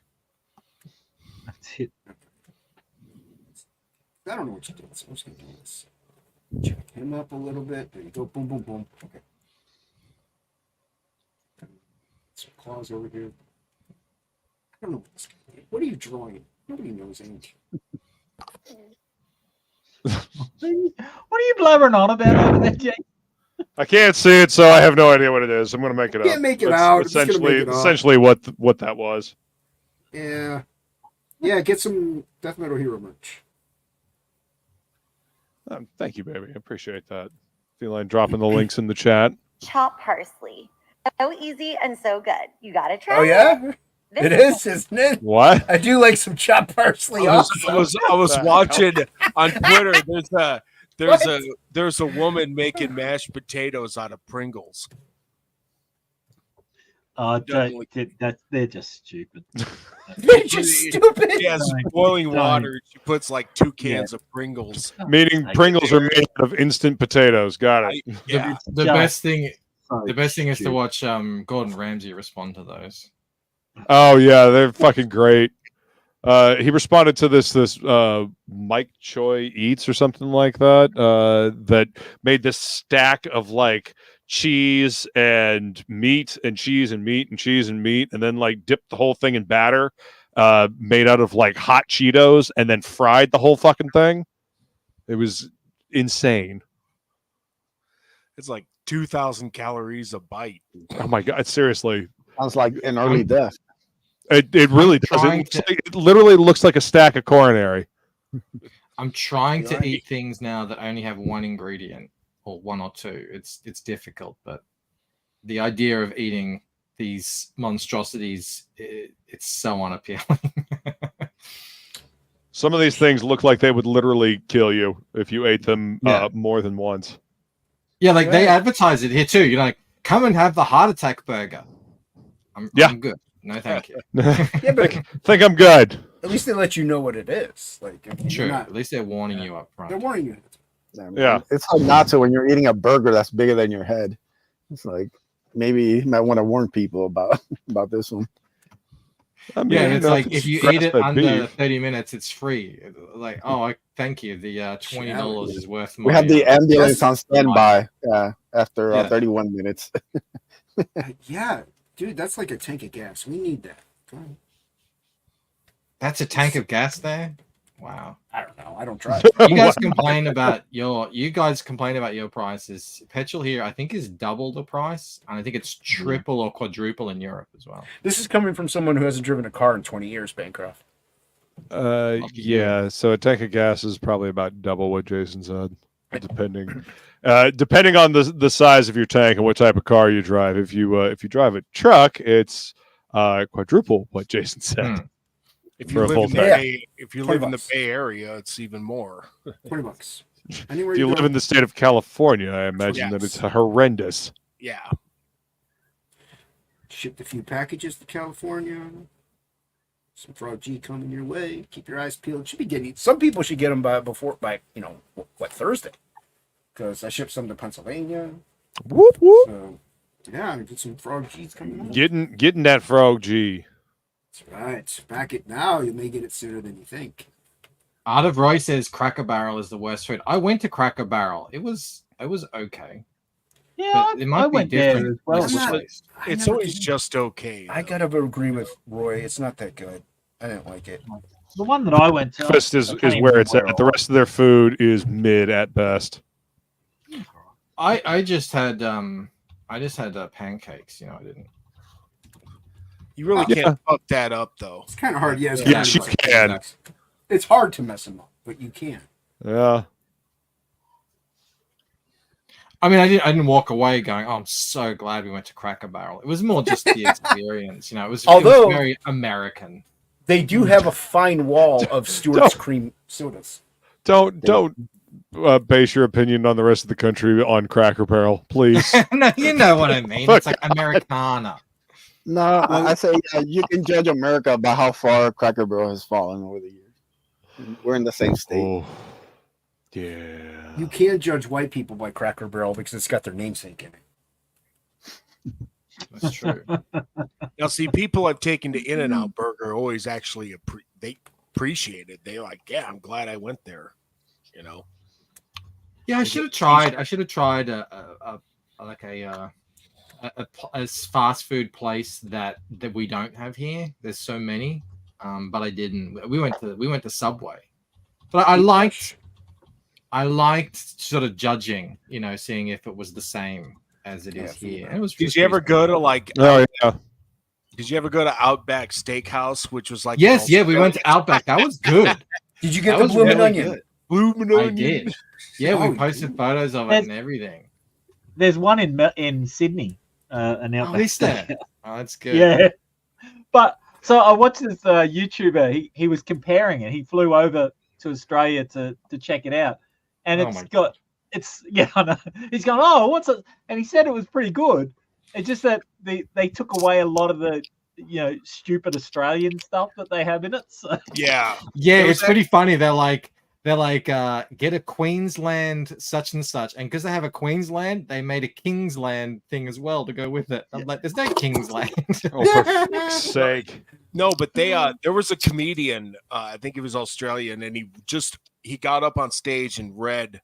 This is back in like the 90s, 2000s. He read the Outback Steakhouse menu to Australians, and they were laughing their fucking ass off. It's pretty funny. I took photos of it for my kids. It was pretty funny. Some person wants to know what you good. thought. It was like, right, I but really liked it. It made me happy. They just get the Australian culture so wrong. It's basically based on stereotypes. It is, but it's not it's not malicious or anything. It's actually it makes it kind of fun. It's just ignorant. Well, it's kind of like a fantasy version of exactly. Yeah, exactly. Yeah. It's like I want to see America, so I'm going to go to Vegas. Right. Everything is like for show. It's the theme park version of. Yeah. Yeah. That's another place I really want to go to is Vegas, or even New York. Well, it's New York. Wasn't that Vegas? Sorry, Morp. Go ahead. No, I'm done. I mean, wasn't Vegas Con supposed to happen, Bancroft? I didn't even know if that even ever happened. I never. I don't think it did. I don't think it did. That's a shame. That's a shame. Well, if it does eventually get off the ground, I will be there because I've got cards to play. There you go. That's right. That's right. I forgot. Yeah. We even got Bancroft to drink a Foster's on stream. Jesus. Oh, you poor thing. Yeah, I didn't even know that we had that here. I didn't even know it was for sale. And I don't even think it. kind of Yeah, odd. I don't even think it's anything in Australia. Oh That's no, what I've no, heard, you because will never. It's not a domestic ever. beer for you guys. Like What's it's that? not a domestic beer for you guys. Like where? No, does no, it no. come from it's Australia. No, it's No, not. it's not What Australia. fucking hasn't false been advertising? I think it's made in. No, I think it's that's made in been- Canada. It's made in Yeah, I Canada think by so. Japanese company. Yeah, I think so. It hasn't Well, that- been sold in Australia for like 30 years. Yeah, and so that's you can Holy find shit. it. It's just not everywhere, and they'll keep like 1 or 2 cans. So I did Interesting. end up getting a Even couple then, cans like of it. Australia has good beer, and Oh, that's yeah. far I love from that it. beer. It's like that's not Australian for beer. Oh, That that's- is fucking hilarious. God awful false advertising. And Feline is right. I just wanted to point out I almost died at the Cracker Barrel in Tennessee. I was driving my grandparents back from Indiana down to Florida, and we're sitting at in the Cracker Barrel, and Grampy's looking over the menu, and Nana is just kind of looking around with this bemused look on her face, and she's kind of deaf and she had a stroke, so she has zero filter whatsoever, and she's like, look at all the hillbillies and rednecks in just like this conversational, loud fucking voice. And I'm looking around at this sea of camo and mullets, and I'm like, I'm going to fucking die at a Cracker Barrel in Tennessee. It's not So, possible. yeah, it was it's terrifying. I even drew a redneck little cartoon of it. is not a kind of affectionate term in the States. Redneck? No. Hillbillies and rednecks, generally not terms of endearment. No. Yeah, I 'cause use bogan is a term of endearment as well. Can be an insult depending on who's saying it. I think it depends on who's saying it and where they're from in the country. Like, I think a redneck can call another redneck a redneck and it be fine. But Right. I make fun of white people by calling them inbred rednecks. So take it for what you will. Yeah. And the thing is, a redneck knows they're a redneck, and usually, if they're comfortable with it, they don't really give a shit. What's up? It depends on the person. Yes. Yeah.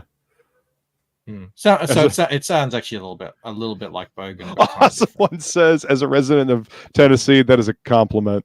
Yeah.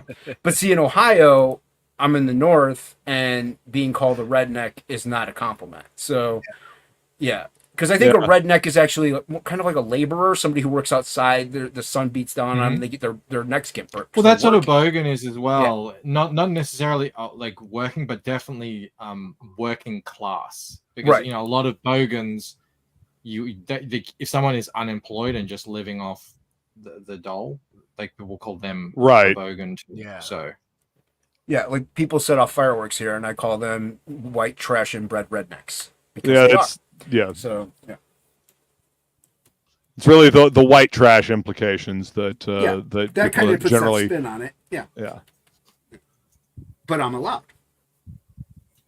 Sure, And, why not? I don't take like offense to white trash because I know I'm white trash. I'm proud of this shit. Well, that's okay. It can be in a Rob Zombie movie. There's Rob Zombie's made sure that there's always work for your kind. No, but I'm not redneck because I'm Midwest. So there's a type of like Midwest white trash. That means you're more hillbilly. Yeah. Yeah, but it does depend on who. Like, it's all the thing, who you're talking to and what. Like, if you live in a trailer, you probably wouldn't consider yourself white trash because you probably know you are.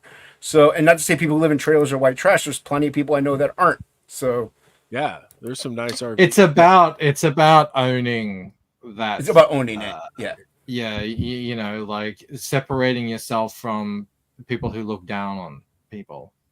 And here we have a term instead of a bogan, you can be a cashed up bogan, which means you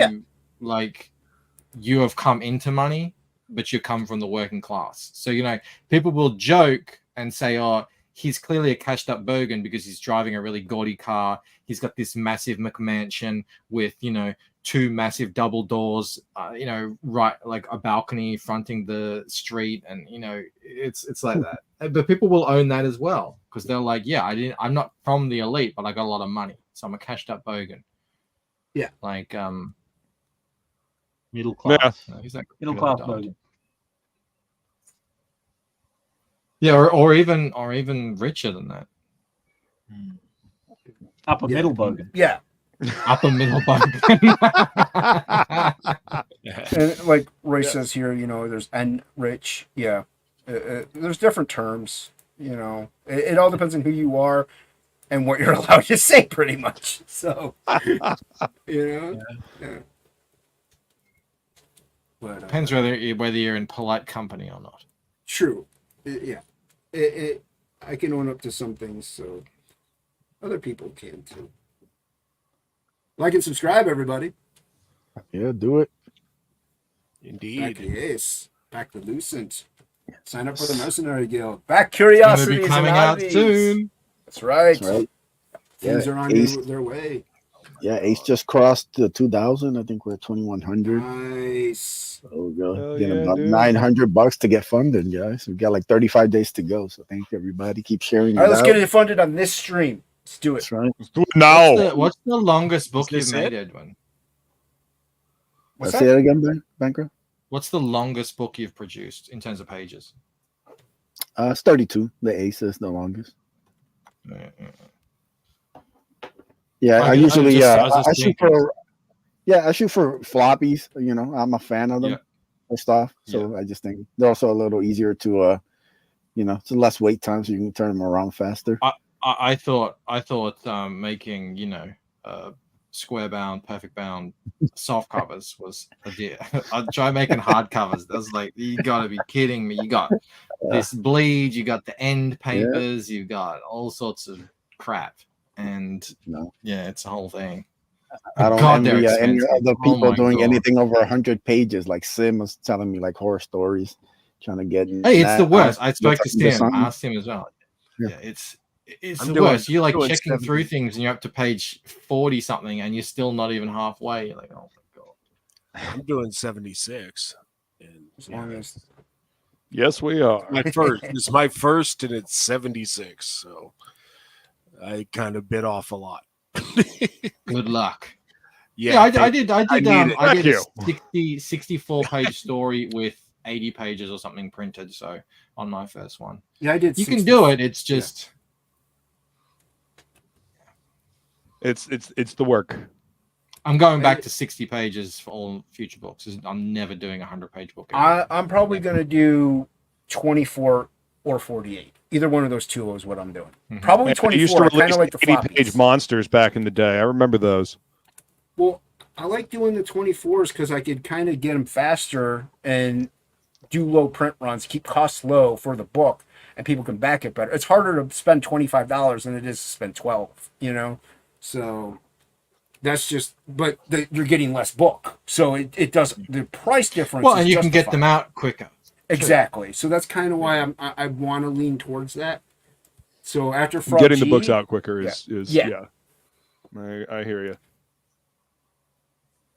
Oh, jeez. So yeah, but that's really what I want to aim for after Frog G, which are 48 each. Then Ink Spots what we might do actually are 48-page books, but flip books, 24 my side, 24 his side. So really, we're just drawing 24-page books, putting it in a 48-page format. You're getting two stories in one. So Yeah, indie comics 2-in-1. Yeah. There you go.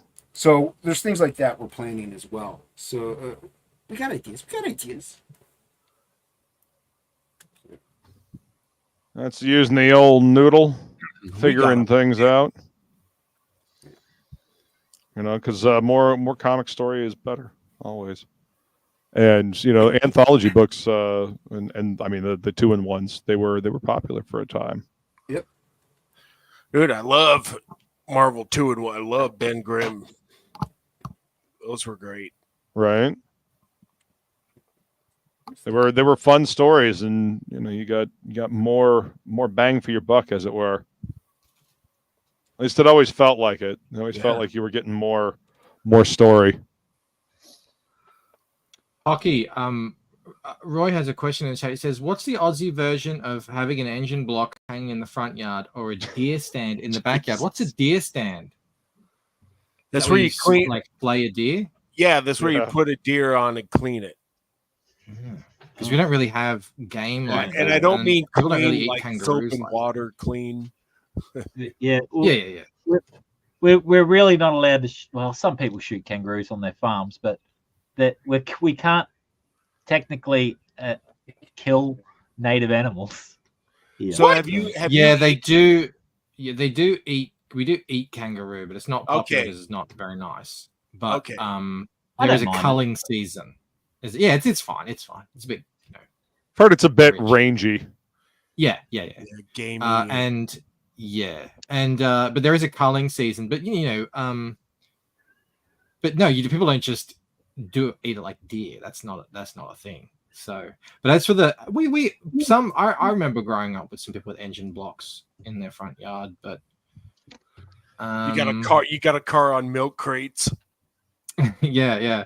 What's something that's common?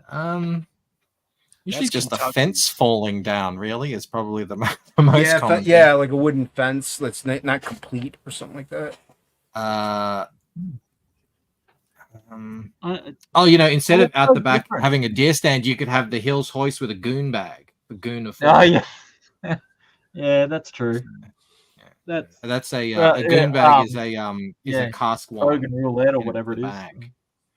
And the hills hoist is a rotating clothesline, so you can sort of peg the wine onto one of the ends of the spinning clothesline, and then everyone stands around it and spin it around. Whoever it gets to has to drink. You do a roulette type thing. So yeah.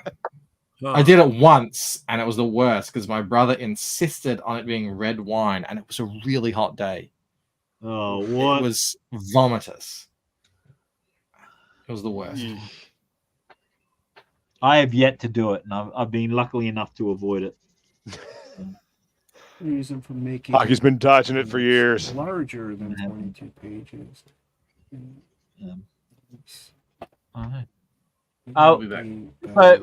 So we don't hunt native animals here. We're not allowed to, but people will go hunting pigs, so they go pigging.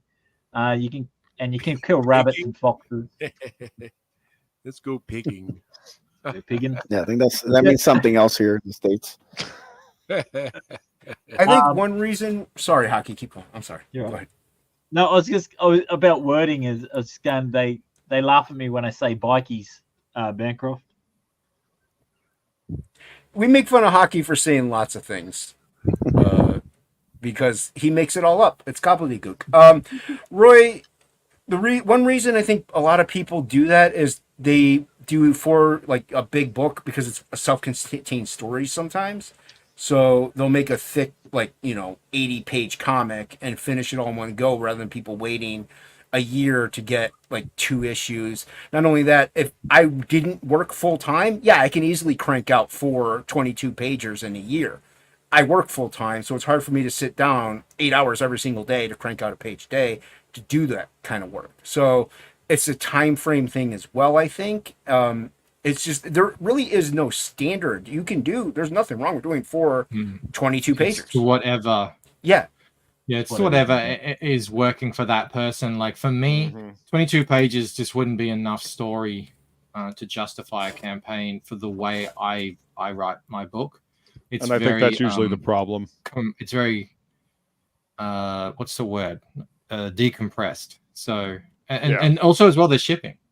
I don't know if you guys mentioned shipping that, is an issue. Yeah. It's a lot easier to justify, a 50-page comic shipping at $10. At least you'd be like, okay, well, I'm at least getting a lot of content, in this for paying the $10. So it's a little bit of a dance. Yeah, it's a balance. Yeah, it is exactly. And a lot of people during the kind of crowdfunding phase see that as this is like the premium phase where you get the most stuff, and then later on maybe it gets broken down at cheaper formats. More accessible, but at least in the crowdfunding phase, people you get that package, you open up and like, wow, it's a big event. Right. But look at, some people will if let's say it's 30 pages instead of 48, they'll lower the price of the book for the crowd. Like we do adjust prices according to the content. Like we're not just putting 24 pages, $25, 48 pages, $25. So there's a reason for doing what we do sometimes. Like Absolute One Stormy Night, it was 24 pages silent. The story was self-contained, done. I didn't have to charge a lot of money, and I didn't need it to be 40 pages. It wouldn't. It would just be more action, which is fine, but it would have been unnecessary. Yeah, it's about finding the balance what works for your storytelling, and you know. I do envy the guys who make Emporium because no one wants a 28 full page. Shut up, Hock. Oh, I'm gonna kick you. Isn't that what we were saying? No. Oh. What happened with French? He's asking about his cover. I don't think he's mentioned it yet. The main book is getting shipped. Oh, no, the supplemental isn't finished yet. So we still have to ship out the books with the supplemental. So when we do, you're going to get a ton of comp copies. Well, I don't know about a ton. You're going to get comp copies. Plegel gets comp copies. Like everybody that worked on the campaign gets comp copies. So the book is getting shipped, but just the individual tiers as of yet. So like, because we don't have the supplemental finished. So anybody who added on the supplemental doesn't get that. So once we get the supplemental, I'm going to send out yours. I'm going to send out, like Luke had backed one with the supplemental. Yep. So he's not going to get his. Until then, he did win the art contest. So Luke did get his individual book. But yeah, so yeah, but we're shipping right now. Regular book going out. Yeah. Awesome. Like this is a page to be determined. Well, this is page 16 and 17 of the supplemental. So we're getting it. Yes, indeed. You can pay Dean to kick Hocky. He's closer to him. Dean's it's just as far as Bancroft is. So. Yeah, I'm so surprised you haven't like caught up yet because we live kind of close to each other. But we're busy. We're busy people. Busy lives.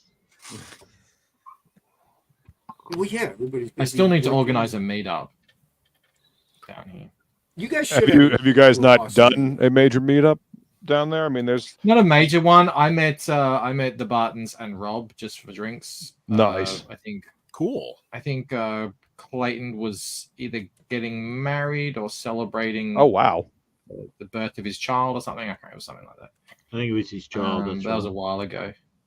Yeah, we haven't done anything major. Matt, you did the supplemental cover.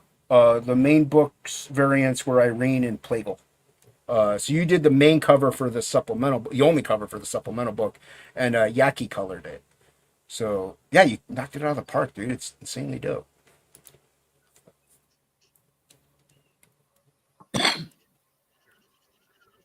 Yeah, but yeah, no, an Australian meetup would be pretty cool. It'd probably be in Melbourne because that seems to be where everyone is. You're not. Well, it seemed to be Charlotte for this past weekend, or not this past weekend, a couple weekends ago. Heroes Con. Yeah, I wish I'd gone. Yeah, everyone. It was fun, man. It was a great there. show. It was crazy. Yeah, it was pretty nuts how many people were there. Well, there were artists there that I didn't even know did cons anymore. I'm like, what? So yeah, I didn't have the money. There was a con last weekend in Aaron Lepresti went. It was in Washington State Summer Con. Yeah, it was the first time they let in comics, and we were looking at who they had, and I really think the only indie guy was Lepresti. I think they were all Marvel writers or whatever artists, and Lepresti, I don't know how he got in there, but cool, good for him. Yeah, he's got a good product. Aaron has his ways. Aaron is one of the most underrated artists in the indie scene. You think he's underrated? I think he's underrated. I think he's not. It's not like he's not known, but I think he's not as praised as what he kind of should be. He's insane. Maybe I just hang around or hang around his chat or something because I don't know. I think everyone sees he's freaking crushing it, He is crushes crushing it. everything. It's just Yeah. nuts, but He's one of the best. 100%. absolutely, I'm blown away by the stuff he's doing at the moment. Mm-hmm. You know how he does it, and him and Kelsey together is just like a match made in heaven. Yeah, agreed. The Graybeards is probably my favorite show on YouTube aside from Professionals. Yeah. It's like one of the only shows that I watch on a regular. May not say anything in the chat because I'm usually working, but yeah, fucking love that show. Those guys are awesome. Kelsey and Brohawk. Yeah, it's an awesome show to watch. Yeah, they had a show with Ethan. Ethan went on there and they did a draw stream of Spider-Man. Cool. Nice. Everybody had to draw Spider-Man. It was really good. Was that the one that Dave Williams was there? He drew like one with a really harsh lighting, I think. That was the auction stream they did to benefit Graham's daughter and son-in-law. Yeah, because they had a fire. Spider-Man was one of the best Spider-Mans I've seen in a long time. Yeah, that thing was absolutely fucking amazing, and he did that like with ink washes and Copics, I think. It was pretty damn incredible. Shelby does that. I don't know how they do it. I guess I never really took the time to learn, but still, it's all pretty mysterious to me. How they're so good with just markers and washes, and I'm better with watercolor than I am with the markers. And it's the same principle, finding your light. It is, but I don't know what it is. I don't know if it's because there's so many color variations with the markers. You know what I mean? That I get thrown off. But with watercolors, I just need a small set and I'm good. I can blend them all and stuff. So yeah, I don't know if that's what it is. For me, with the Copics, it's about finding the contrast, and then starting. I always start light with them and then work darker, because they blend so well, and you can go back in with the lighter ones. And but yeah, I don't know. It's all about finding that contrast. It all just seems so permanent to me. Like, all right, you got to pick this, and it better be good. Whereas I was so different. Yes, I'm it like, all is. right, I'll just start somewhere. Just here we go. And if it doesn't really work out, that's all right. Just adjust it here. I'm always constantly adjusting, and okay, that didn't really work. Let's change it here. So I guess that's just being such a digital artist, I have a completely different mindset. So it's all very impressive to me. What you guys can do. It is definitely very permanent, but you learn to work around it, and again, that's why with the Copics, at least, that's why you start lighter, and you can fix some of that shit as you go darker. Yeah, I remember. You remember when Kelsey used to do that morning show or whatever? It was morning. Yeah, like midday, his midday show. Yeah, and he had this amazing sketch of this chick. I don't know if she was anyone, like some kind of Amazonian chick. And he starts painting it, and it looked terrible. I was like, "Oh no!" And at that point, I'd be like, "Oh God, what have you done?" And then he shared it afterwards. He did stop the stream at one point, and he kept working on it, and it looked amazing. He somehow, made it sing, and I was like, "How did you do that? What did you do?" It was really good. Yeah, Kelsey's amazing. He does some fucking fantastic work. I love that dude's work. And he actually seems to, have fun doing what he's doing, which is always, a joy to see. We were talking about Kelsey, because he was one of the first guys in Comicsgate in a book on Jawbreakers. And I think I was talking with Camel because Camel wasn't aware of it. And I was like, when did Kelsey get this good? So we looked back on it. And yeah, I mean, you could see the makings of where he is now. But this is in 2017, 2018. I guess he was working on that book. But yeah, I mean, he has improved leaps and bounds. Like, so you look at what he's doing on Nexus to what he did on Lost Souls. It is, you can see that, yeah, that's definitely Kelsey, but he has just skyrocketed in talent and everything. 100%. 100%. You know, and he worked for Wildstorm for a little while too. He and David Williams actually worked on I believe it was an Authority book, and he did work for Wildstorm, before joining this indie scene over here, and he was pretty good back then too. But yeah, the stuff that he's doing now is just phenomenal. Did you see that witch thing he was sharing on Greybeards the other week? A couple weeks ago? Oh my god, you got to go back and watch it. It's just like they all say, "Oh, what have you been doing?" And he's like, "Oh, I did this little 6-page comic for this Halloween anthology. I think Antarctic does." And it was some of the best cartooning I've seen. It was amazing. And then he colored it as well. And he had this. What's up, Solo? He had this little cat.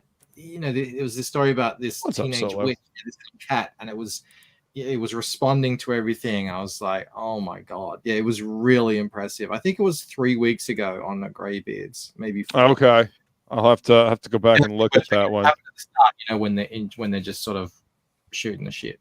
Right, when they're showing off stuff, either like books or artwork or something like that. Yeah. Yeah, I end up missing. I mean, I don't have time to watch the replay, sadly, because I end up missing all the streams from work. Yeah, the Greybeards ones along with the professionals, they're worth checking out the replays for. Those are my favorite ones. I do like, and I'm not tooting a horn. I've always liked Bancroft's art share. I dig those because you showcase like lots of other work, and it's great. Yeah.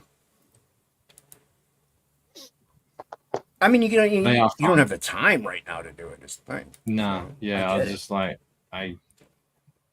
something had to give. Yeah. Oh yeah. Yeah. Real life always comes first. Well, I stand very firmly that I'm on YouTube because of the comics. I'm not, I'm not here to YouTube. I agree with that. Yeah, I tell everyone I'm an artist and comic artist creator, and I do the YouTube to help promote. Like, I'm not a YouTuber. Exactly. I'm on YouTube, so I guess that does make me one, but that's not what my goal is to become a YouTuber. So yeah, I think it's just a super healthy way to be, and I think we've seen what happens when people decide to be YouTubers instead of YouTubers are crazy. I don't know if you've noticed. Yeah. Every day there's another scandal. Yeah. It's like the WWE, man. Yeah, it really is. You have to be that way, or you just won't get clicks, man. And there's heels and baby faces as well. You kind of have to pick sides, and then people will turn, and then people will turn on their allies, and and it's nuts. It's absolutely nuts. I have limited energy that I can put into my creative pursuits. Yeah. And anytime I try to avoid it at all costs, but sometimes it's just unavoidable, especially when it's someone you're pretty good friends with who is getting I've had to curate my timeline, so everything. Yeah. So you do get sucked into the drama occasionally, and when that happens, I just have no energy left for drawing or coloring or whatever, and it's like I can't get involved in this. Yeah, I'd rather spend my time making something than fucking dealing with internet drama. And sometimes I actually just enjoy the show, and that's like I'm just enjoying. Okay, who's gonna fight with who today, or what are they? And I just get my popcorn. It's better than anything on TV. I swear, especially like man, I'll go fucking listen to an audiobook. Yeah, you gotta find something else to watch, brother. It's too much of that will rot your brain. I don't want to bring. I don't know. I do occasionally. The whole Nick Rekieta story. They're gonna make a movie about that. So I'm not gonna. That's what I'm not interested in. Far away from that as possible. Don't even want to. Yeah, everyone's super interested in that, and I couldn't care less. I just enjoy the show, man. I don't take sides. I just enjoy. I treat it like wrestling. Like, okay. I don't know, because wrestling kinda- stuff. It's more than a little ridiculous. I hang out on the mid to smaller channels, you know, when I'm hanging out, and because most of us just want to talk about like pop culture and stuff like that, and not care about the drama. That's usually what it is. Yep. Once you get a little bigger, not always the case, but once you get a little bigger, sometimes then you trying to go into the drama way more, and that starts to become your thing. And it just gets, I just get sick of hearing it, so I just stop watching. We've seen that with a lot of CG channels and whatnot. Where are you guys talking about comics today, or stuff like? Go ahead, Bigfoot. No, go on, Jace. No, I was just gonna say even stuff like even Nerdrotic and stuff. Sometimes it's just they're more into what's going on with like the drama side of all the stuff rather than I'm on all those channels. Yeah, I think it was Luke who I was talking to. I really liked Az's thing with Jane Theory where he was going over the Hulk stuff, and it was just them going through it, kind of being like, it was just funny. It was funny. I enjoyed it. There was really no drama in there, but once they start delving into like, you know, Eric July streaming with Az, and they're talking about, well, they hate us because of, I'm like, I don't care why they hate us. Oh, who fucking cares? Yeah. So yeah, I don't mind it in very small bites here and there, but I just want to I want to be able to turn it off in an instant. Like, okay, I've enough of that. Yeah. I will pay attention enough to keep abreast and to avoid the rest of it, and that's about it. Yeah.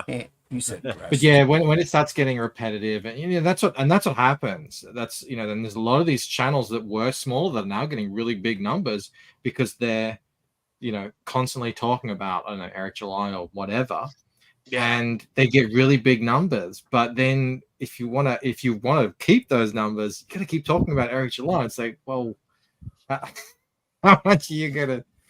You know, this much of your life from here on out to doing this, or I mean, can you pivot that audience into something that is not drama really farming? Really probably not. Probably not. Exactly right. Like, drama, So, but Hockey, do you Solo wants to know if you do a lot of these portraits? No, I never do portraits. I would say never. Freaking really good, man. You used to do portraits kind of in the beginning, like you did. You did a couple. Not a lot. I might do one every 6 months, maybe. So yeah. No, it's turned out dope. If I'm lucky. Probably gonna end it real soon. Getting late. Sun's getting real low. Plegel. Sun's getting real low. She's got an Alanis Morissette mouth. She's got Alanis Morissette. I do love Alanis Morissette. Isn't it ironic? Don't you think? It is some person. You're not wrong.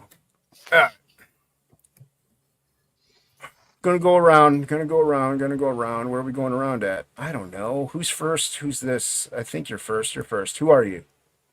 Hey, Edwin. Hey. Yep. Hey, he's on the toilet. Promote yourself, sir. All right. Yes, guys. Please go check out the Ace Volume 3. It is by far the best Ace book so far. It's got great art by Canales, amazing colors by How Comics, a terrific cover by Dan Dahl. We make it a team-up book this time around. We have Ace, we have Desi, we have the return of Akula and Angelique all teaming together to face the threat of the high end. We just crossed 2,100. We have about 900 to go to get it fully funded. We have 35 days. There's some awesome sketch cards you can grab from the one and only Shelby Robertson and Joe Ball. We have a little retro figure that's reminiscent of the WWF Hasbros. And we have, you know, a great bundle where you can grab all 3 books and get all caught up on the Ace. So, yeah, go check it out. Yeah, get it funded now. Do it now. Hockey, you have a question and also promote yourself. Answer Solo. Oh, they're really great. Thinking of doing an art book. I haven't got enough artwork to put in an art book. Yes, At least not enough decent artwork. You can find me on Ad Hoc Art. I generally will release a video once a week, so please go check them out. I have a lot of fun doing some weird, crazy stuff every now and then. Here's a preview of what's coming up. So yeah, there you go. Other than that, I guess I've got a book out. You can go check it out. No one else is, but anyway, thank you very much. Go back, Curiosity Does the Emporium. The dress, it's fantastic. You're gonna love it. You're gonna love it. I read it. Bancroft. Yo, my book is at the printers. Yeah. Well, I still have to finish off the print file of the hardcover, but man, I tell you, I've been rereading them, checking for anything I could find that I possibly don't want in there. And then I reread the first one as well, and then I reread the second one and read them together. And it's so cool because now the things that are hinted at in the first book appear in the second book, and you can go back and go, oh my God, I didn't realize that's what that meant. Nice. And it's so much fun. It's like everything is working out exactly how I wanted it to. The book looks stunning, if I can say so myself. I mean, I can, because I was thinking the amount of hours I've sunk into every single one of these pages is just, it makes me want to die. But the end result is so good. My printer actually just messaged me and said, can we share some of these images on our social media? I think, they're so cool. They don't normally print like such cool looking stuff. I was like, oh, that's awesome. Very good. Nice. So you can get it at Indiegogo, Kickstarter, or on my site. If you want a hard cover, probably best to get it now because I'll only have a limited quantity left, I think, after these campaigns go down. So, yeah. Nice. And get a t-shirt and a puzzle and a poster. Get it all. Get everything. And also subscribe to Bancroft, one of the better channels out there. Indeed. More. Hey guys, you can catch me on Twitter at Morb357. Please check out the Mercenary Guild at themercenaryguild.com. And if you sign up for the mailing list, you will receive a exclusive Nicole Elven Sorceress trading card. So there you go. It doesn't cost you anything. And thanks to the chat and thanks to the panel. I had a great time. Yeah, thanks for coming on. More appreciate it. And Luke. Here's what I worked on tonight. I was actually drawing. I just didn't have my camera on. So here's my Conan sketch cover. Yeah, nice. We'll see if this ends up in the Red Valkyrie art auction. But you can find me at Death Metal Hero on Twitter, Instagram, YouTube, all that fun stuff. And here's sign up for the Mercenary Guild. That is the book that I am currently working on. And here you can see the Elven Sorceress trading card art.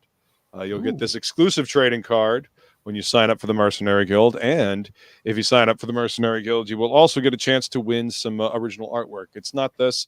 I'll be posting it up on my Twitter here shortly. But this is the cover to the Mercenary Guild. This will be available on the campaign. So, yeah. It'll be on my channel next week, but please do join me on my Better Halves channel on the Happy Hour Hangout, Flying Felines Happy Hour Hangout at 5 p.m. Tuesdays. So come hang out with us, have a few drinks, play some trivia, and then go join the professionals, and then come here for TOPicLESS. Yes. It's the best way to spend a Tuesday. I'm serious. Can I just give a quick shout out to Flying Feline for taking so many photos at the convention the other week? Because no one else was. And you really, held the fort there. So thank you. She did. Yeah, she did a great job. Yeah, she chronicled it. It's great. She kind of became the unofficial photo documentarian of the convention. Yeah. And it was fucking awesome. I'm so glad that I got to share that experience with her. Had a blast going to Heroes Con, and she made it all better. Yes. Thank you very much for that. Everybody go back Frog G. I'm in the middle of fulfilling these 3 covers right here because the supplemental's not done. And he was in the chat earlier. Matt Barr did the supplemental cover. It is crazy good. Colors by Matt Yackey, but it's not printed yet. So that's why we're not shipping them out because we're still drawing it. So, but we're in fulfillment for the main covers. So get it now, and you'll get it sooner than what you think. Should be done fulfilling those by the end of this week, hopefully, or at least weekend. So, and then back to business as usual. Supplemental's almost done though. So back Frog G, like and subscribe, everybody. Thank you everybody for coming out. Put on a panel, fantastic show tonight. Hail to the people sharing those links in the chat, all the mods. I can't name everybody because you're just too great. So see you next week. Till the next time we see you, we love you. May you get high, may you drop ass and may you get laid and all that good shit. I just got here, Jay.